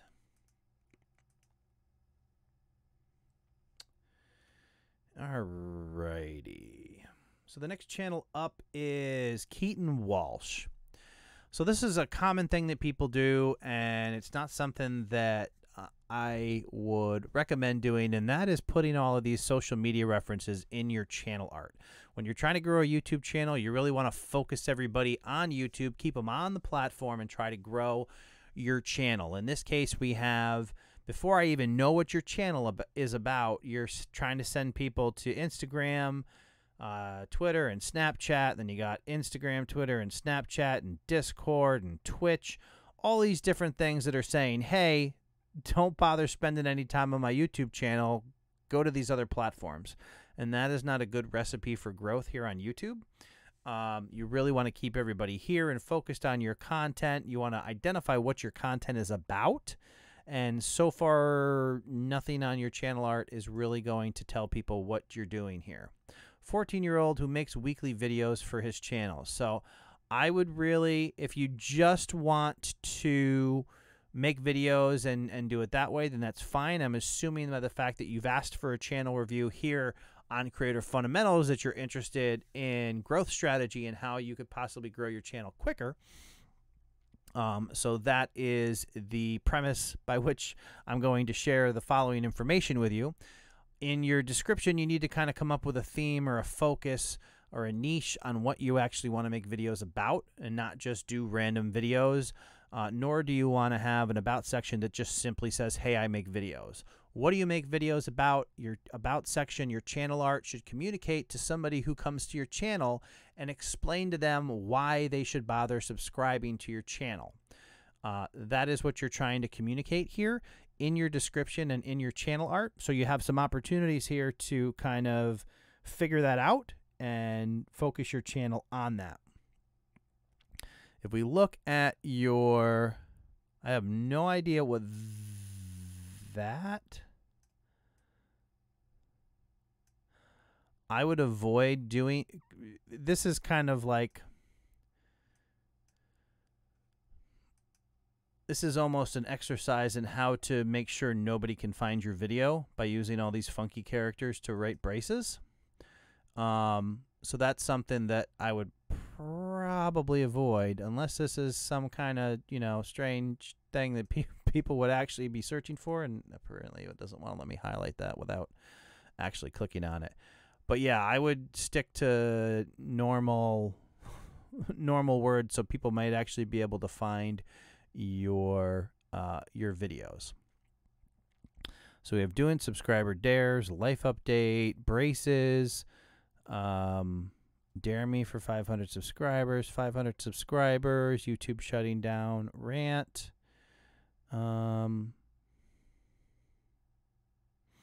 So yeah, I mean, you're basically doing kind of a personality channel here, or a vlog style channel, doing a lot of the common type of videos that those channels do. Just keep in mind that those channels tend to take longer to grow because they just don't really have a focused topic that they're covering.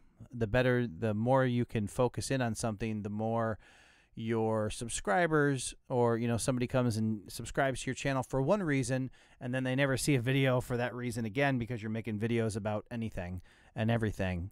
So maybe they were interested in hearing about YouTube shutting down, so they subscribed to your channel after watching that video, and they're like, yeah, I'm not really interested in braces or a life update or doing subscriber dares. I wanted to see videos about YouTube shutting down. Or, hey, I subscribed for things to do at the playground, and then we're doing life updates. So keep in mind when you're doing videos on these types of topics that it is going to take your channel longer to grow, because you're basically trying to get people to become familiar with you as a person. And that process can take a lot longer than somebody simply saying, hey, I want to watch a video about cats. This person has a cat video. Let me subscribe to their channel. they're going to have to be motivated to watch multiple videos and then want to keep watching future videos based on you, the individual, versus a particular topic that they may have been searching for.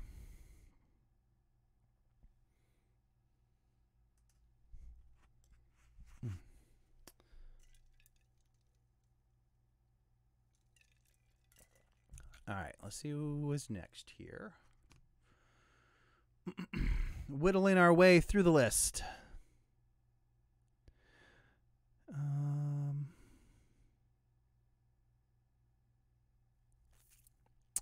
Let's see. Cynthia says it's 4 a.m. there. Where are you on my list? If you're still, let me know if you're still in the chat. I'll grab your channel next.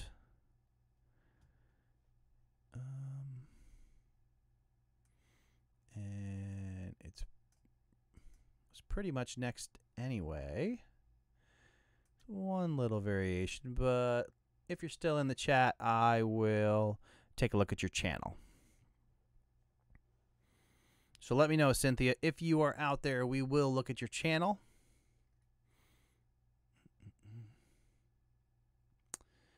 And while we are waiting for Cynthia, we're going to look at the next channel, which is this one right here, Suffolk Sifter, Detectorist.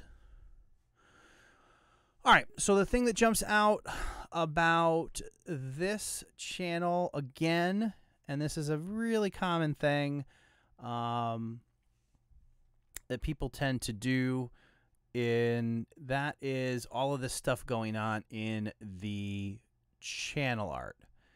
So the YouTube and the Patreon and the Twitter and the Facebook, I would get rid of all that stuff in your channel art. And ideally, I would just move down your actual links to just YouTube, rather than all of these additional social media things. If your goal is to grow, and I'm going on the assumption that that's what we're focused on today because we're doing channel reviews here on YouTube, et cetera, et cetera. So that's going to be the my understanding in terms of the information that I share is how do we grow on YouTube, and that's the advice that I'm going to share with you here. So that said, once we get, so the other thing to consider is that we are now trying to consider what this is going to look like on mobile. Mobile's probably going to cut off these extra things, and it's just going to leave us with this center, this center picture here. Now, what I think I'm looking at is a metal detector sitting on a shovel, and then maybe an old coin, and then a hay bale. But I think the picture's too cut off to really understand what's going on here in the middle, so there's some opportunity to reframe this image so people can actually tell what's going on here. And yeah, metal detecting. All right, so my brother is into metal detecting, so I have a general understanding of this process, and actually know some other metal detecting channels as well. In this case, I think there's definitely some opportunity in your channel art to reframe this such that you can actually tell that this is a coin, that you can actually see a metal detector, you know, create a more engaging thing here that identifies exactly, you know, what the channel's about. I'm not sure what role the hay bale plays in the metal detecting, or whether that was just a field that you were digging in at the time, but you can't really figure all that out because of the way the photo itself is cropped. Now, I can see by your channel icon that you are likely in your videos, and I can tell this by the video that you have right here that you're in your video. So you have the opportunity to include your face as part of your branding in your channel art as well. And again, if you go to creativefundamentals.com and click on the tools section, you can actually get the template that shows you how to position stuff in your channel art, so it'll display properly on both desktop like we're looking at now and also on mobile. So that is something to consider. So now we want to go and we look at the actual content that you're making. Now,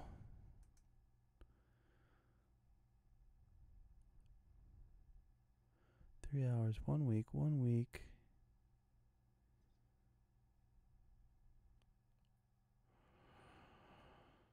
All right, so way too many words on your thumbnails. I like the fact that you're including your face. That's good for branding. I would try to get it a little more consistent in its placement. Maybe do like a template or something so you don't have the different sizes of your face kind of jumping all over the place. But that's a good step in the direction of actually having consistency. You don't need to put a YouTube icon on a YouTube thumbnail because everybody knows where they are. So that can be removed. You don't really need to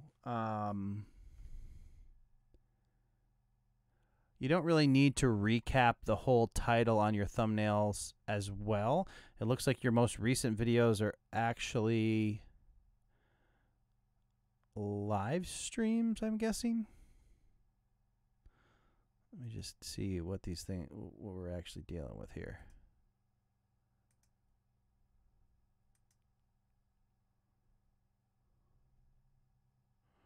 All right, so this is so when we look at this picture, we can see the actual whole story of what you're trying to do in your channel art, because we can actually see this whole metal detector here. But you can see why that all gets lost in translation when you crop it all out and you put it on your actual channel art.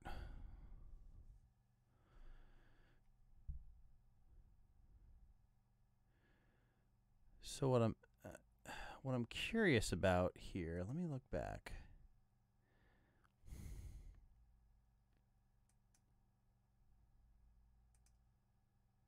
All right, so we do have some actually out and about videos here.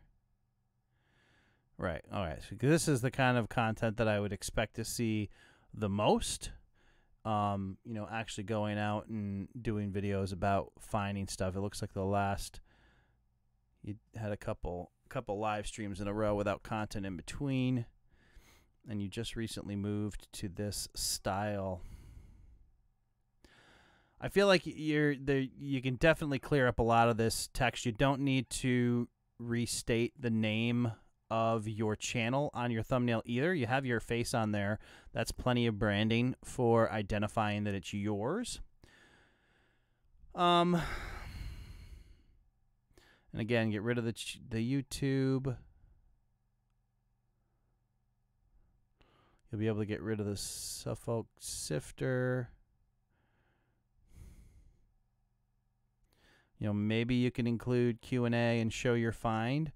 But you really want to kind of reduce this text. Also try to find, there's just a lot of stuff going on. It's a very busy thumbnail.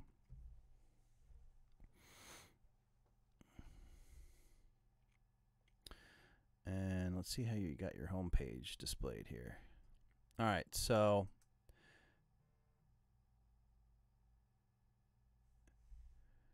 you definitely want to get your videos. What do we have for total videos here?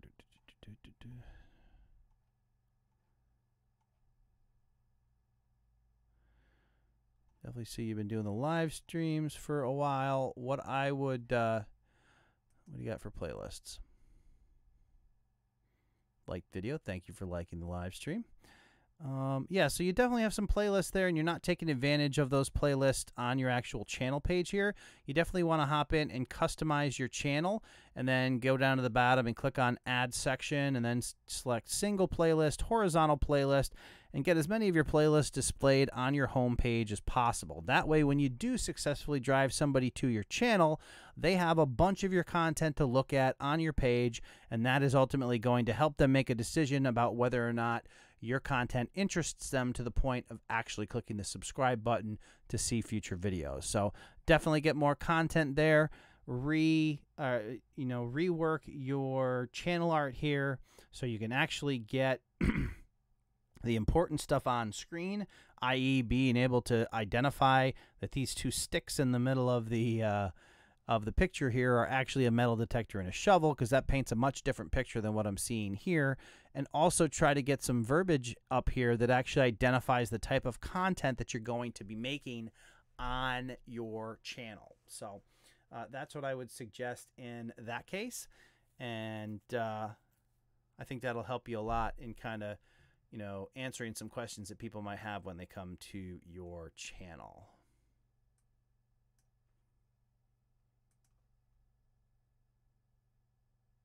All right, Cynthia is in the chat. I will bring up your channel next.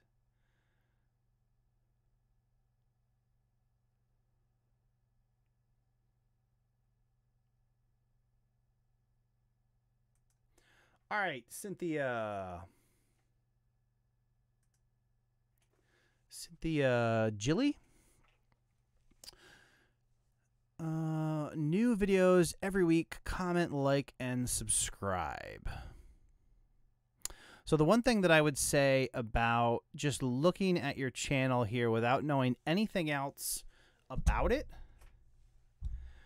I feel like there's a disconnect between what's going on in your channel art and what I'm seeing in your videos. Because your videos look, I like your thumbnails and the fact that they're showing food, and it looks, the bottom half looks like it's like a cooking channel, and then the top half almost looks like it's a modeling channel. The way that everything is put together up here, and you have you and the channel art, and then your icon, and then we have a bunch of food down here. So I'm a little bit confused. My aim is to show you some of the delicious and cool meals I cook for my family. All right, so let's take a look at your actual videos. So, right, you're doing close-ups on the food. You're gaining interest there. That is all great. I feel like your channel art doesn't really go with the channel. I mean, it looks like you had somebody do it. It's very nice looking, but I don't think that it's really communicating to anybody that you're doing a cooking channel. So I would feel like you might want to consider how to incorporate the idea that this is in fact a cooking channel into the channel art, what you're actually communicating to people when they come to your channel. Let's see here. Now, do you actually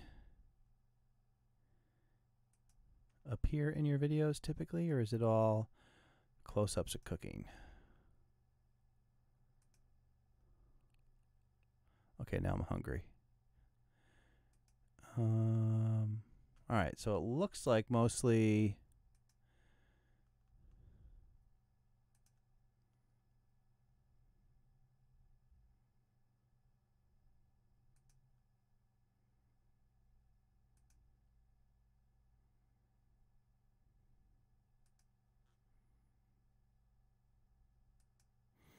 so mostly it's that looks good.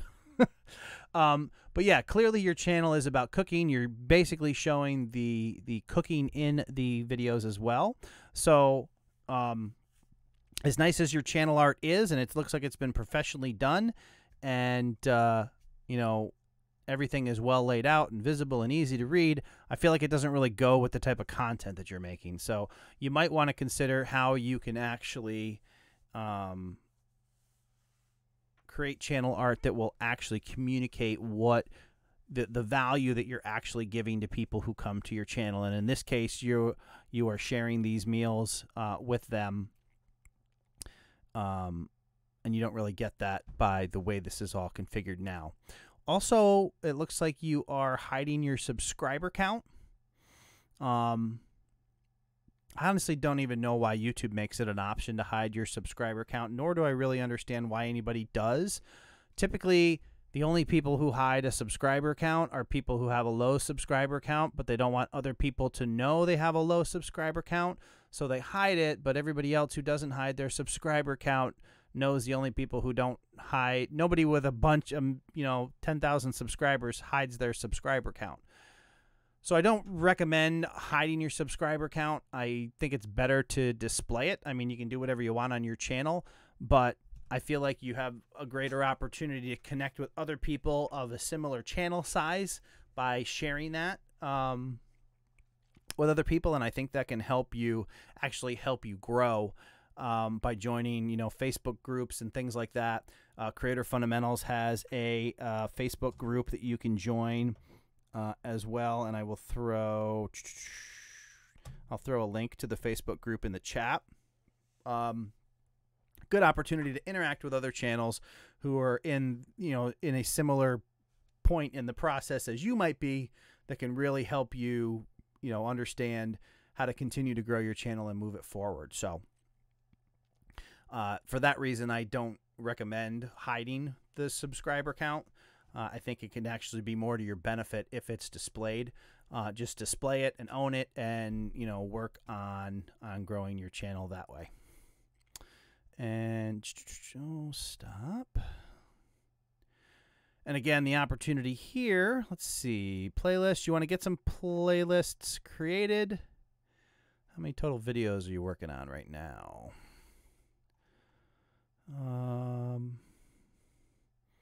As you continue to develop or to get more videos on here, let's see, we could probably do, like, if you made like a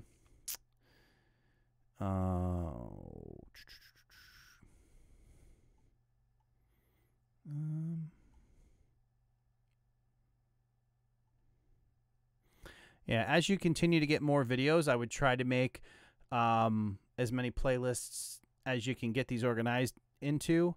Like, I see some of them look like they are breakfast related, so you can do like a breakfast playlist. You can do a sandwich playlist and get them all. You can definitely have the same video in multiple playlists, but as you continue to do those, you want to get some playlists filled in with videos, and then get those playlists actually displayed here on your channel page, so people can actually see what you are all about, the type of content that you have, and whether or not there's something, content that you've made that resonates with them, that gets them to click that subscribe button so they can see your content in the future. All right.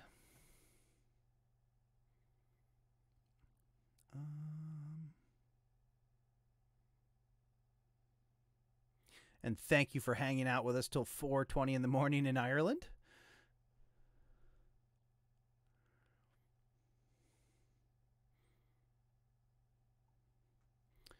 All righty. Now get some sleep.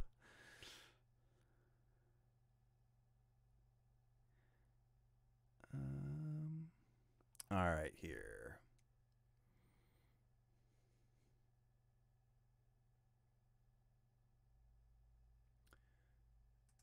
All right.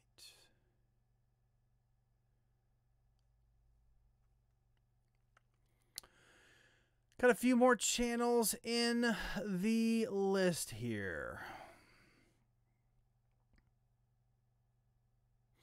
Lindsay Hazel said, I didn't even know you could hide it. Yeah, you can definitely hide it. I don't know why they let you hide it. It just, there's no good reason to do it. You're welcome, Cynthia. Have a good night.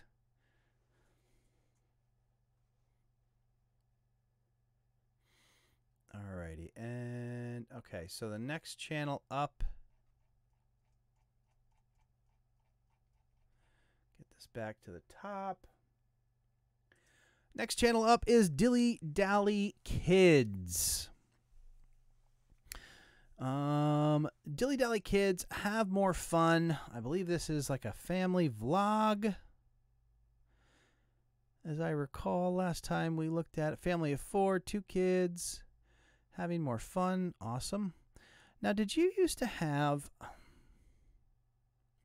I feel like I knew what your thumbnails used to look like, and they seem a lot different now, so I can't remember if it is, in fact, your channel that I was thinking of.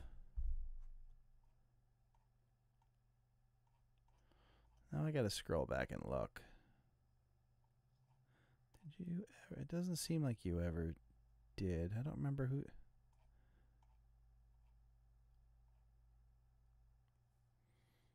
All right, so let's see. We got your current stuff here.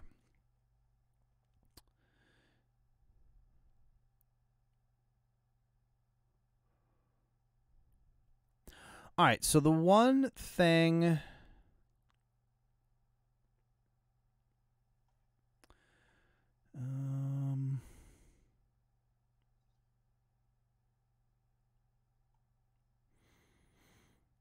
I see this kind of situation a lot with family channels, and it always kind of makes me think about the branding aspect of a family channel, because depending on a given video, different people from the family are portrayed in the thumbnails.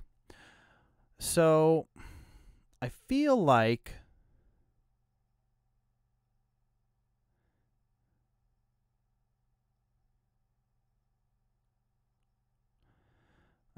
I might still try to incorporate some branding into your actual thumbnails like you used to do down here. Just to always have, oh wow, the Wiggles. It's been, my kids are 8 and 12 now, but when my 12-year-old was little, we were all about the Wiggles. And we did go to see the Wiggles live. They were the original Wiggles back then, but I think, yeah, I think there's only one of them, one of the original ones. Anyway, point is, I think we either want like a consistent branding element like this, or your consistent branding element can be your color scheme and font, but you want something that people can identify. Like, obviously, the people who are your fans or their subscribers, they're going to know your kids, and they're going to know that 2 different thumbnails are the same family.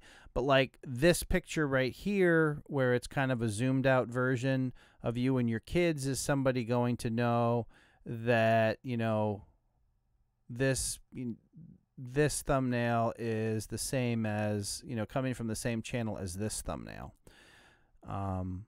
And I think there's value in there when you're in that, and when you're trying to build like a brand. If you're doing a channel that every video lives by itself, in this case, you're trying to develop this family vlogging channel. So the consistency there and kind of getting people familiar with your content, I think there's value in getting your thumbnail, you know, some consistency in your thumbnail so people can immediately recognize one of your thumbnails as yours.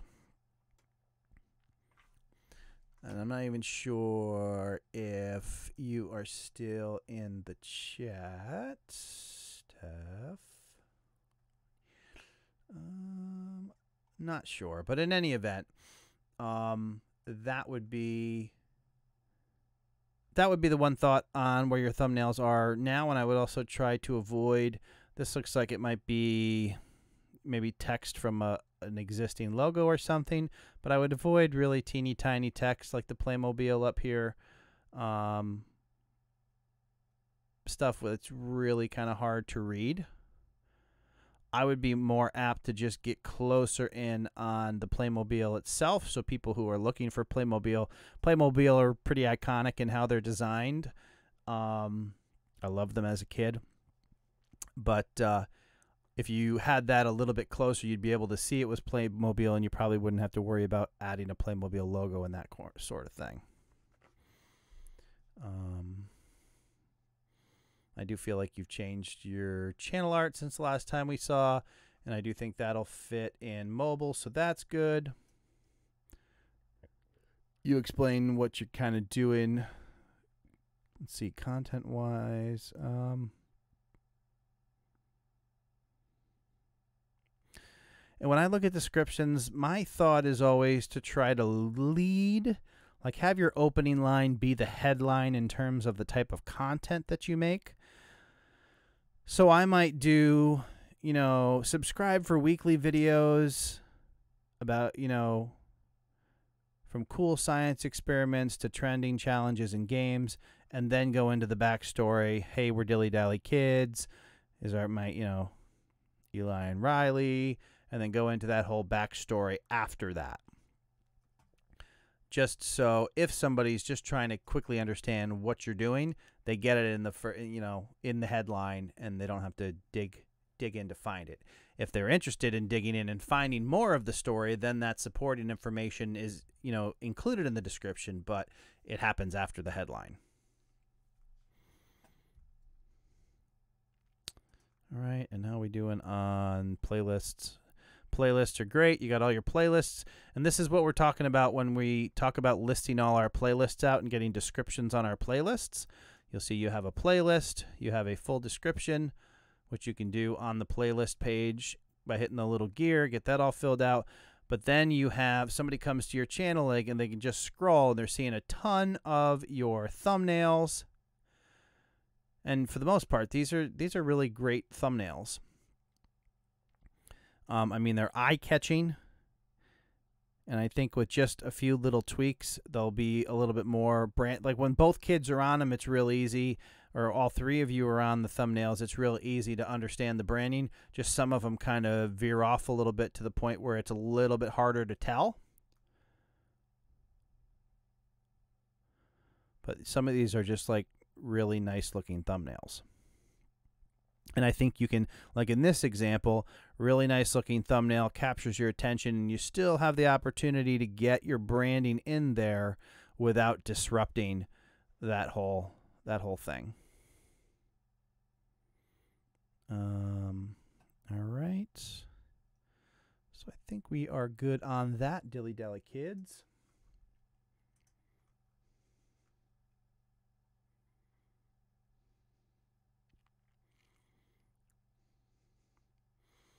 You're welcome, Suffolk. Why am I having such a hard time saying Suffolk? I used to live in Norfolk. I think Suffolk, Sifter.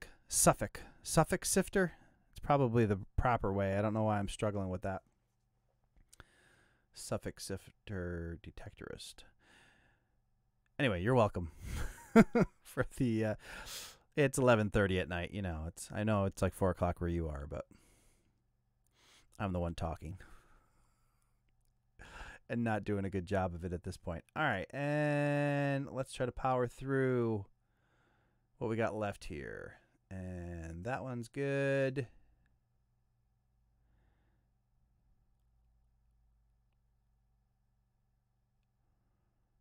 All right. This next one, is it Kib or Kaib Jiu-Jitsu? All right, so I think there's some opportunity for improvement here on the channel art. I assume maybe this is somebody laying on a jiu-jitsu map, but you really can't tell. 10th Planet Las Vegas is really, there's a disconnect between what that really is to somebody who may be visiting. No G Adventures, a family foray into, is it no gi or no G Brazilian Jiu-Jitsu? I don't, for this channel art to be relevant to the Jiu-Jitsu topic, 10th Planet Las Vegas would have to be so synonymous with Jiu-Jitsu that anybody slightly interested in Jiu-Jitsu would know the reference of what this is. Otherwise, I think you would be, you would benefit much more in growing your channel if you actually had content up here that was, you know, jiu-jitsu in action or something to that effect, where they could see what you have going on. I'm assuming maybe you guys went out to Vegas for like a jiu-jitsu competition or demonstration or something like that, or maybe you live out there. But I think there's an opportunity to make it a little more relevant to the person who might have caught one of your videos and came over to your channel to figure out exactly what you are doing. Also think that there's an opportunity here to go into your story a little bit more than what you have right here. Instead of jumping straight into social media and pushing people to other platforms, I would focus on how to keep them here, educate them on the type of content that you're making, and get them to watch more of your content. Let's look at your actual videos. You're fairly new into this. Looks like you're doing one video a week. I see you were doing the blue border thing here. Again, I would try to come up with some type of branding that kind of links all this stuff together. I don't know if the intention...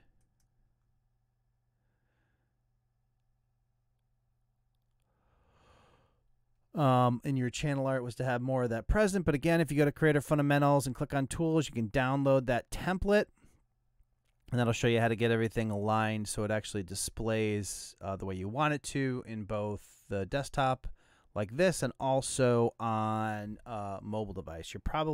Most channels get at least half of their traffic from mobile, so it's definitely something you want to contend with or take into account as well. And then on these, for the ones that you did include text on, text is way too small to read, and it's also just the name of your channel. Rather than doing the name of your channel, if you want to do the name of your channel, you need to choose a much different font to work with. These more decorative or ornate or script type fonts are much harder to read when they're smaller. As you can see here, I mean, I can tell what they say based on what you wrote in your About section. But it's not, I guess it's not even the name of your channel in that case. So I probably wouldn't have those on your channel or on your thumbnails. Maybe a couple words that kind of describe, but I keep like here it says over the neck, but obviously the picture's worth 1,000 words, and it's demonstrating what you're also writing in text. So I probably wouldn't bother even including the text. Here, Planet Las Vegas. Also, in your descriptions, don't lead your descriptions off with hashtags. You want to get straight to providing description, as thorough a description of the content of your video as possible. If you want to include hashtags, you can do it at the end of your description. There's no need or reason to put them at the beginning of your description. But when your video gets previewed in other places, the first couple lines of your description are also going to get previewed with that title. Also get them, you don't really need to do your hashtags in your title either. This is going to cause you kind of relevancy issues here because you're leading your thumbnail or your title with actual hashtags. So I wouldn't do that either. I would definitely work on actually doing legitimate titles and not putting hashtags in all your titles. I don't think that's going to serve you very well. All right. And as you continue to make more content, then you'll be able to show more playlists here on your main page.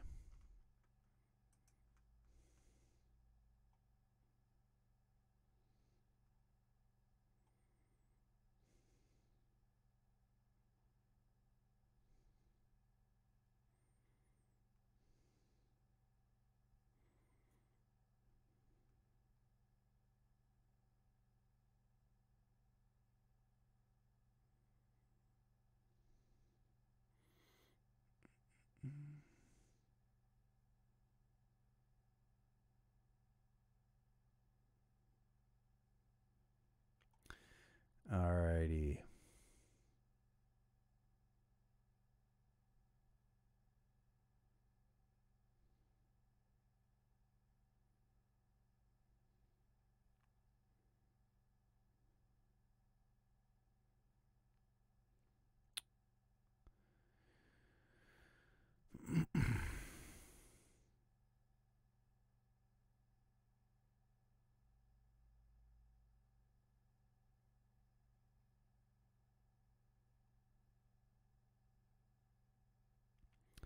Give me just a moment.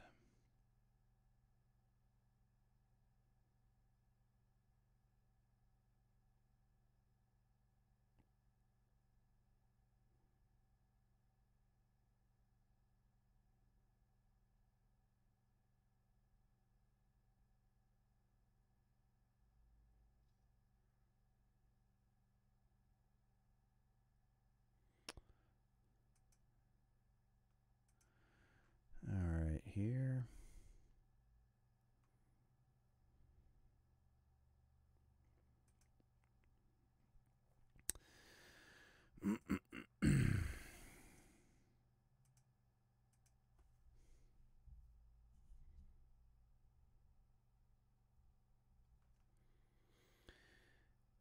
All right, next channel up.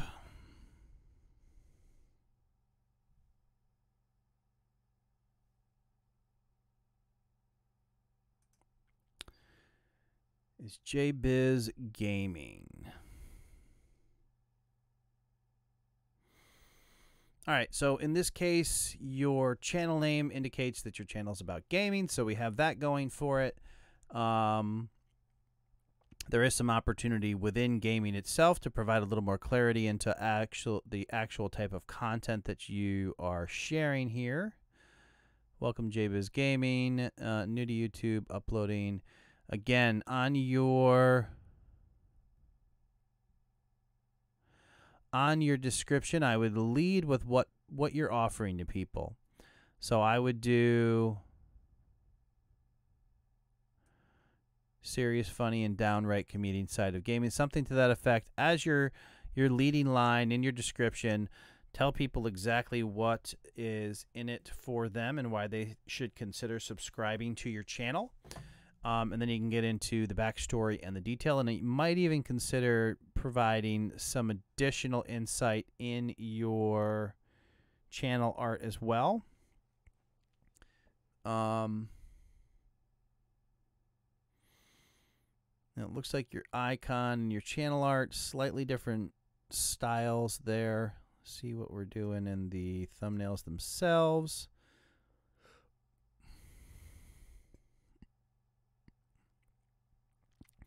One of the common things that I always see with channels that are doing gaming content is how they always seem to bring in the branding of the game. In this case, we have Red Dead Redemption 2, which apparently we're doing a ton of content on. But in no way do they bring in any branding for their channel. And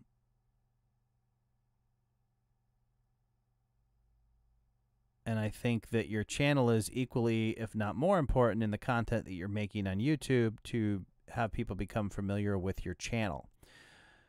So you really want to find a way, you know, if it's this icon or it's another form of, you know, this logo or however you want to do it, you want to incorporate something into these thumbnails that are that have to do with your channel. The other challenge in looking at these thumbnails is they all appear to be screenshots or artwork from the games themselves. And just keep in mind that YouTube continues to develop the technology and enhance the technology that you can get a copyright strike for the images that you use in your channel art if they belong, or in your thumbnails, if somebody owns the copyright on them and they choose to take action on that copyright. So that's just something to be aware as well. I know a lot of gaming channels do it, but it is a possibility that they could take down one of your videos based on using their artwork in your thumbnails. Again, you want to get all of your content into playlist and get your playlists listed here, which we seem to be doing a good job of with full descriptions. Call of Duty, Resident Evil, NHL.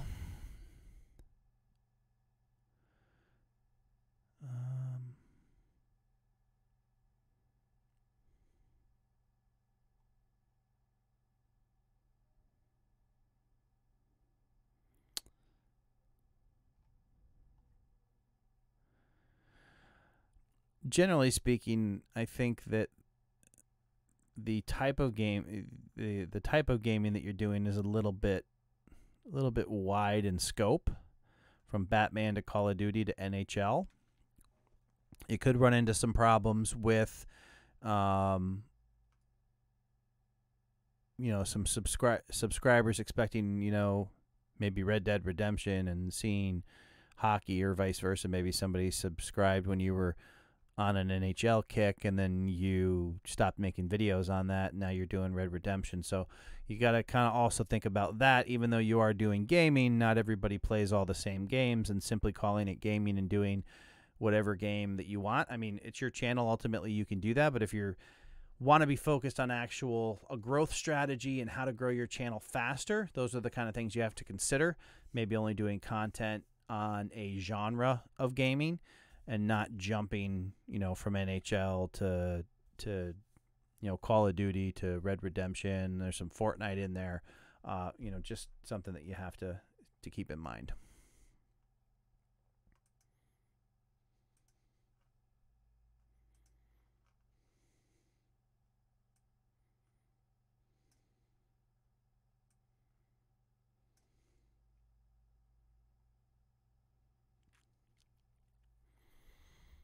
All right, here.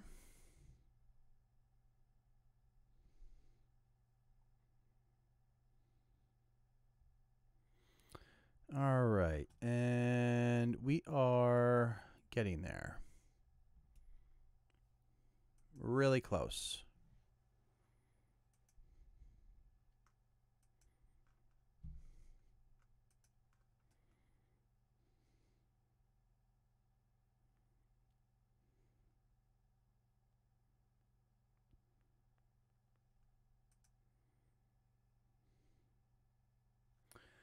All right, we're going to do this next one real quick because it's a lot of the same stuff that we just covered.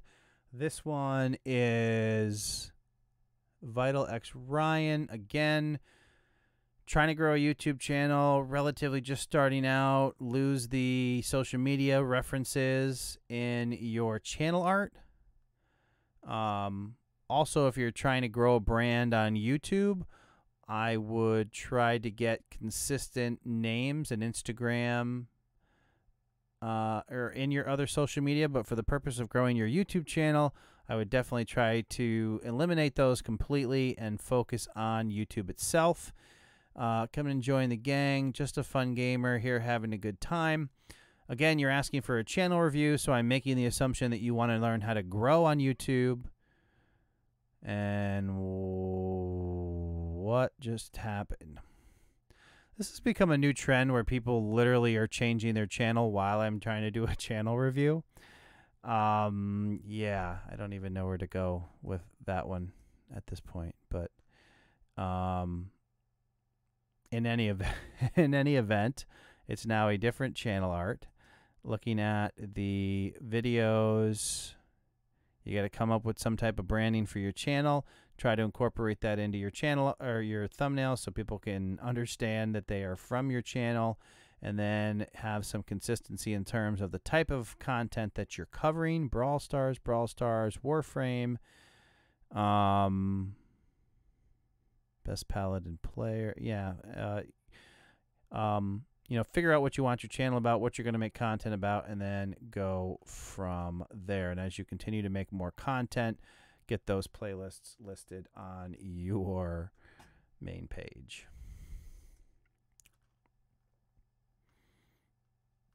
All right.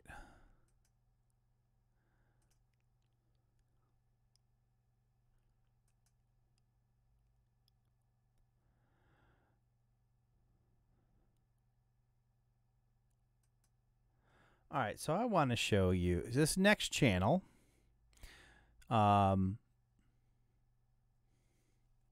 This next channel is Beanie Draws. And if you're not familiar with Beanie Draws has a channel dedicated to drawing dinosaurs.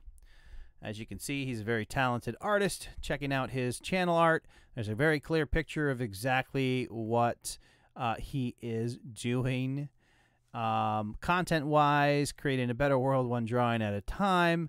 You got your dinosaurs up there asking you to subscribe. You can tell what the content is going to be about. And then check out these thumbnails. You want to have thumbnails that stick out, that are easy to read, that draw people's attention. I think when you have a T-Rex that looks like Iron Man, that pretty much hits the mark. But you can see here, even with the highly attractive thumbnails, there's the branding in there, enough to show that, hey, this is from the channel. These are actually pretty distinct thumbnails without the branding, but hey, it never hurts to really lock in that branding and show people exactly where this content comes from. And you know, the example that I always try to give, you think of Coca-Cola, you think, if I say Coca-Cola, you're thinking of a red can or bottle with white lettering and that special script lettering that only Coca-Cola uses. That is branding. That's what identifies you as you, or your product as your product, and including being consistent in the inclusion of those elements in your content help people to immediately recognize your content. And that's powerful in helping people get, you know, become familiar with you and your brand and your content, and that helps your channel grow. As you can see, Beanie Draws has been rewarded with 20,000 subscribers for all of his hard work. And as you can see, if we look back the evolution, these are his most recent thumbnails. Nice high contrast, full color, popping off the page artwork. But you can see the evolution of the different ways that he branded. Back, he used to have the Beanie Draws on the side here for quite a while. Still really good thumbnails. But even with having thumbnails like these, which are, you know, leaps and bounds above a lot of the other thumbnails out there, he didn't simply say, hey, my thumbnails are good enough. He still looked for ways to improve them even more. You know, and I think these just really jump off the page at you.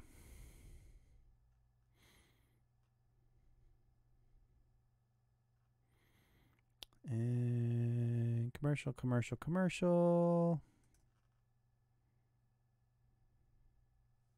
People's lives, and that was Stan Lee. And this is particularly sad for the art community, because if it wasn't for him, we wouldn't have the wonderful characters that we have to enjoy drawing and to enjoy watching as we do today. I sometimes try to think what life might be like if certain influence for people is, because I never really grew up in the Marvel universe. In his lifespan, I joined the party and always be with us. That being said, if you like this mashup, give it a big old thumbs up. That lets me know that you want to see even more mashups like this, and if you do... Awesome work there, Beanie. The Iron Man T-Rex, or Iron Rex in this case, Stan Lee tribute.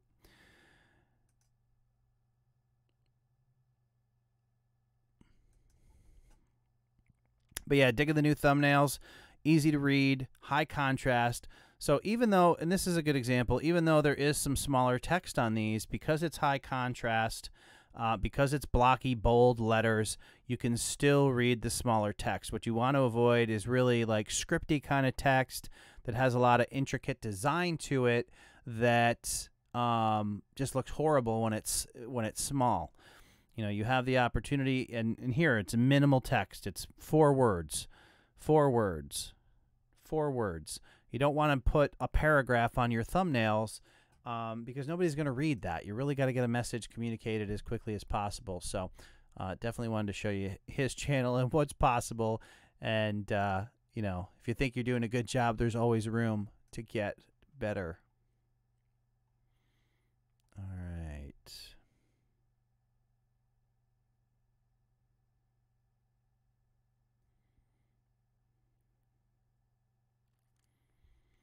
Harley says, yeah, Beanie Draws took good thumbnails and raised the bar a couple notches. Absolutely.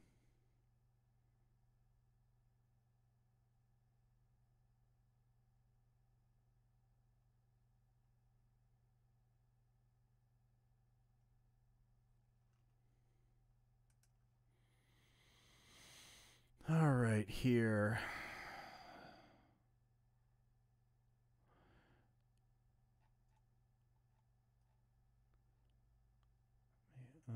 Give me just a moment.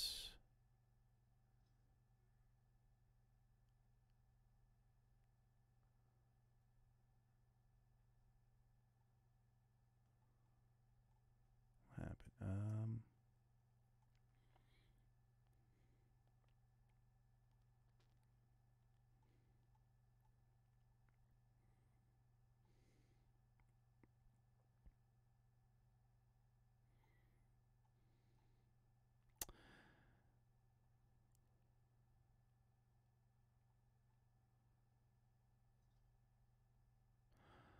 All right, so all right, one more I see there, and I'm just scrolling back to make sure I didn't miss anybody from the original chunk.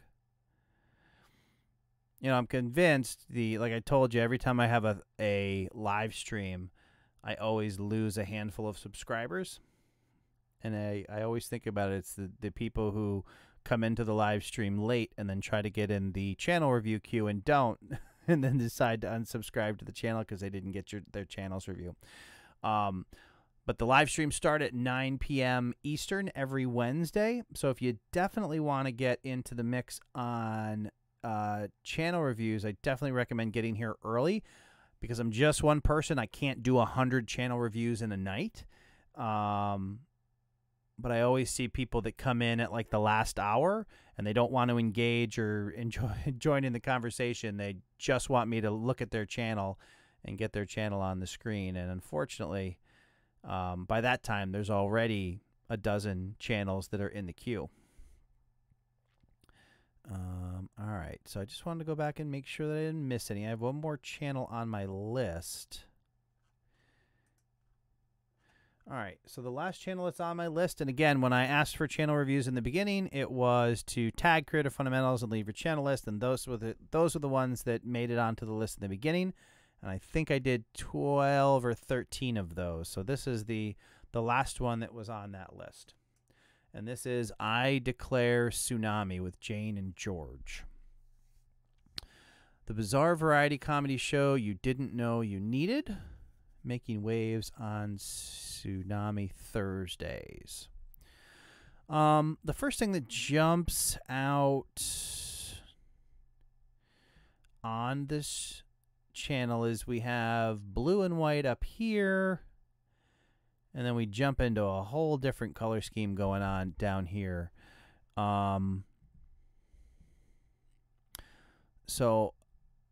And then way too much text on thumbnails. Very difficult to read here. In fact,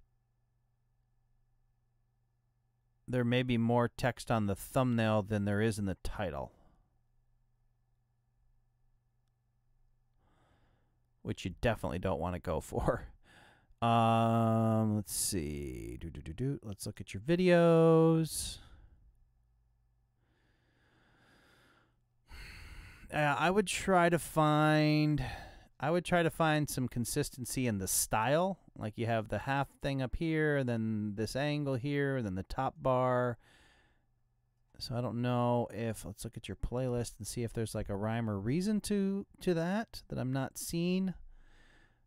If there is, it kind of gets muddied in the fact.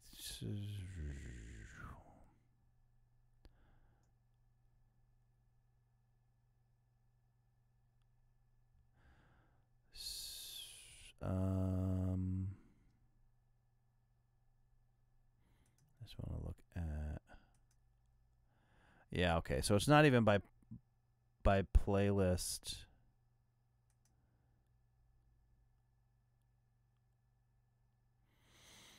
So the other thing too, like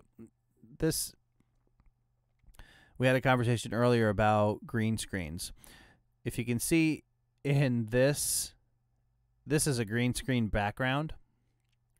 The biggest challenge with doing green screen videos is properly lighting the green screen. Because what happens, it's really hard to do, especially if depending on how you're setting it up. When I first started, I did a green screen. It's so hard to get the lighting right because you have to basically balance the light across the entire green screen, or you end up with noise. As you can see, like in the bottom of this easel where you have all this fluctuation here, this is the result of uneven lighting on a green screen, or the way some of his hair disappears. Really hard to do with a green screen. But basically, when you are doing a green screen, you're basically chroma keying out a given color. In this case, it's green, where you take a specific color and you make it invisible. And that's basically what the whole green screen process is. But when you don't have perfectly even color across the entire green screen, then you pick up shades and highlights and, you know, hot spots and cool spots on the green screen, and then it doesn't properly remove all of the green, and that's what causes, you know, the static that you see. So that's you know, one thing about the green screen is, so what you typically want to do, or what you want to try to do on your green screen ideally, is you have a light that lights the subjects. You want to be able to get a light that shines from each side of the green screen back onto the green screen, but doesn't shine on the subjects on the front, just in an effort to try to get as much even lighting across that. But it's really hard to do. It's even super hard to do if you have to move, like if you can't leave your stuff set up and you're trying to set up your lights for each video, then it becomes really difficult to get a green screen to look good. But that's one thing that I notice here in the content, but also the reason that I went to that video and looking at the playlist, I don't see any rhyme or reason about how you're changing the style of these, whether you're doing the slash here or across the top and stuff. If you want to use different variations of that to differentiate your content or your playlists, like if you're doing different series on your channel, you can do that. Otherwise, I would probably try to find a consistent style across all your thumbnails. Also, I see that your icon is this little wave. I assume it's like a tsunami wave, but then you don't really do anything with that wave in your channel art. And again, you want all this branding to kind of work together. And once you've done that, you want to try to bring maybe some of that branding into the thumbnail itself so people know that it's yours. And kind of get this, when somebody comes to the page, they want to see, oh yeah, I can tell that the channel art goes with these, you know, goes with these thumbnails, and everything kind of works together in that way. All right.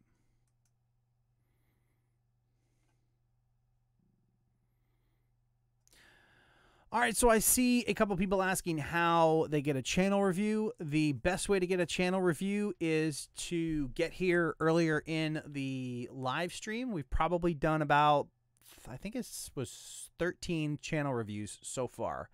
And the live stream starts at 9 p.m. Eastern. So we've now been live streaming for 3 hours. And we created a list earlier and tried to get in as many channel reviews as possible. So that's how you get a channel review. Definitely want to JP1970, did you, let's scroll back. I just scrolled back and looked for everybody who tagged me the way I asked them to tag. I don't mind taking a look at your channel, but I can't just go by comments. Like, I specifically just went back and checked all the channels.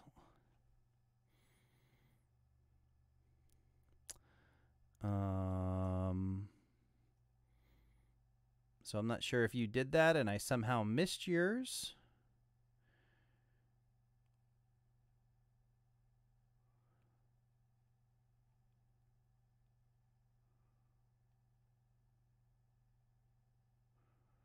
But since you've been here for the entire live stream, I definitely want to get you in. But I do ask that you tag those so I can find them that way. Yeah, I don't see that you did it, that you tagged one that way, but I'll definitely do your I'll definitely take a look at your channel. I'm not trying to stiff you the opportunity, but that's just how I have to search for them, because it's just a challenge to go through all that. All right, so JP1970, we have channel art that involves a motorcycle, and then we have what I'm assuming is your picture in that. Let's take a look at your about section. Check it out my channel. Mostly make motorcycle vlogs, gear reviews, and some gun shooting videos. I enjoy watching, making videos. Potentially a little wide on the topics, but again, if it's a personality channel, you can certainly get that. It just tends to take a little bit longer over time. You need to consider mobile when you are designing your channel art. This channel art right here is probably going to cut off somewhere around here, maybe? Just guessing. Which you're potentially going to hurt your... Wow, that was a really big circle. You're going to chop off part of your name here, and people aren't going to see it. Also, in your channel art, I mean, you give a little bit of an indication about what your content is going to be about because of your motorcycle. But there's an opportunity here to kind of clue people in on what your actual plan is. Also, let's see here. Less is more when it comes to the text on your thumbnails. Also, you want to consider about the content that you are doing. So it said vlogs, it said motorcycle, it said potential gun videos, and then 2 videos in, we're looking at a lapel mic review. So there's a disconnect there in terms of the type of content that you're covering. I wouldn't really consider a lapel mic review vlog. So that's a little bit out of sorts with what you're doing. And, if you're focused on growing, if you want to grow, you really need to focus your channel in on a given niche. And then, for that reason, if growth is your goal, you kind of, there's some videos that you wouldn't put on the channel. Even though you want to make them, it just doesn't fit the type of content that you're doing. So otherwise, everything else seems to... At least the ones I'm looking at seem to somehow be related. Garage, bike. I would probably look for a different type of font than what you're using here. And definitely try to minimize the text. You definitely don't have to restate your title on your thumbnails. Maybe add a couple words to kind of emphasize what's going on in your picture or clarify what's going on in your picture. And you definitely don't want to put text over people's faces. That's usually not a recipe for getting the best out of your thumbnails. So I would do that. I would try to focus on like a consistent color scheme around everything that you're doing here. If you're somebody who appears in all your videos, then I would certainly suggest you try to get your face into your channel art design as well, and then make sure that you always appear in your thumbnails and or get branding on your thumbnails that identify exactly what your channel is about. All right.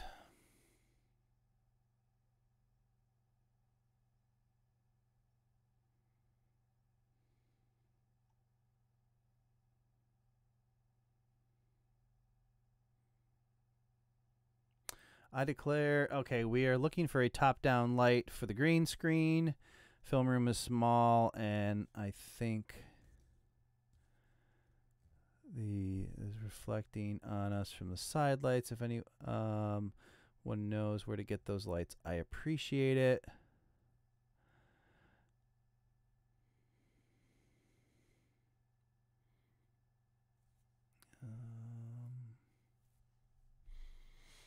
There's definitely some good videos on how to light a green screen. I actually ended up ditching my green screen and building a static background because it just proved to be much more just easier for me to manage because I didn't have a place to permanently leave a green screen set up.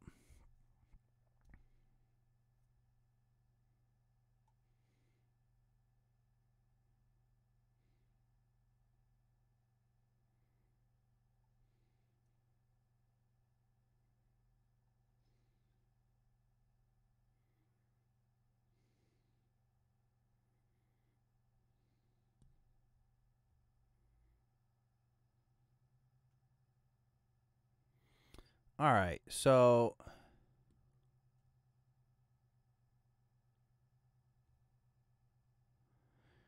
oh yeah, what happened there?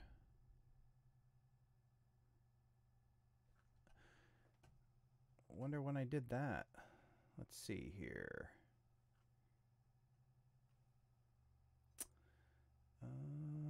here. Let's do this real quick.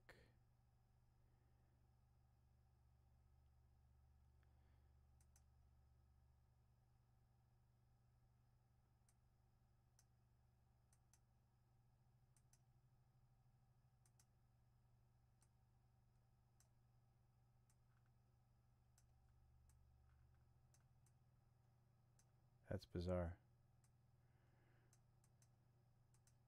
Not really. Don't really know what happened to the.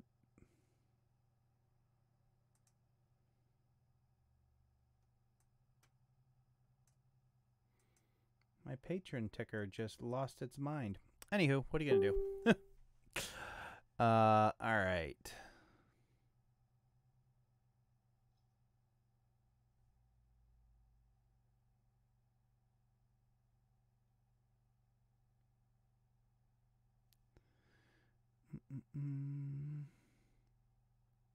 Have a good night, JP1970.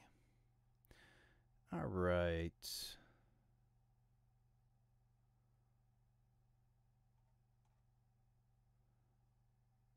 So it is now 12:16 here. We covered everybody that was on. If anybody wants to...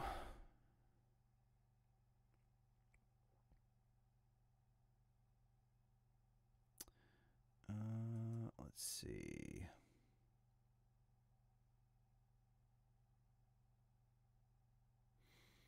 Yeah, I think that's a good place to wrap up here for the night. Thank you, everybody, for coming and hanging out. If you're in the chat and you are not subscribed to the channel and you want to receive notifications on future videos that help you deliver your value through online video, consider clicking that subscribe button and the bell notification icon so you don't miss a thing. If you did show up to the live stream kind of late and you didn't get a chance to get your channel reviewed, definitely show up bright and early on next Wednesday, 9 p.m. Eastern. Get in there and let us know that you want to get your channel reviewed, and we will do that as well. I think one of the things that I need to start implementing, and it was something that I tried to avoid doing early on, but unfortunately I think there's a legitimate need, and that is to start incorporating Super Chat channel reviews. And the problem is so many people come in and want their channel reviewed, but they're not really interested in improving their channel. They just like seeing their name on the screen. And I feel like I might be taken away from the people who are legitimately trying to grow their channels. So I think what I'll probably do in future live streams is kind of give an opportunity for both. We'll pick some free ones, and we'll also allow people who want to do Super Chat to kind of get their channel reviews guaranteed. So the people who are actually investing in growing their channels have an opportunity to get some valuable feedback.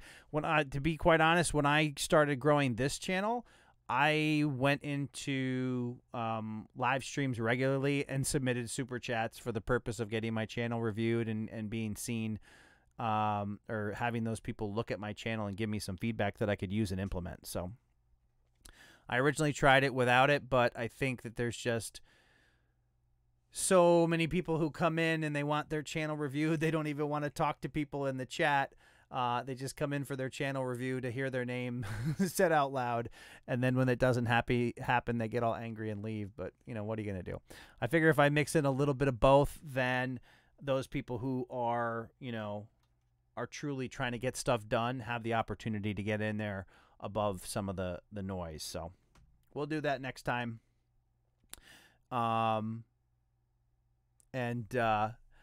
You know, that way, depending on no matter where you're at, you still have an opportunity to get a channel review, and those who, you know, want to get their feedback a little bit quicker and implement it can do that as well. So that's that. I appreciate you guys coming and hanging out tonight. We had a good time, hung out for quite a while here, had a pretty decent crowd. Where do we peak at? We peaked at 55 people tonight.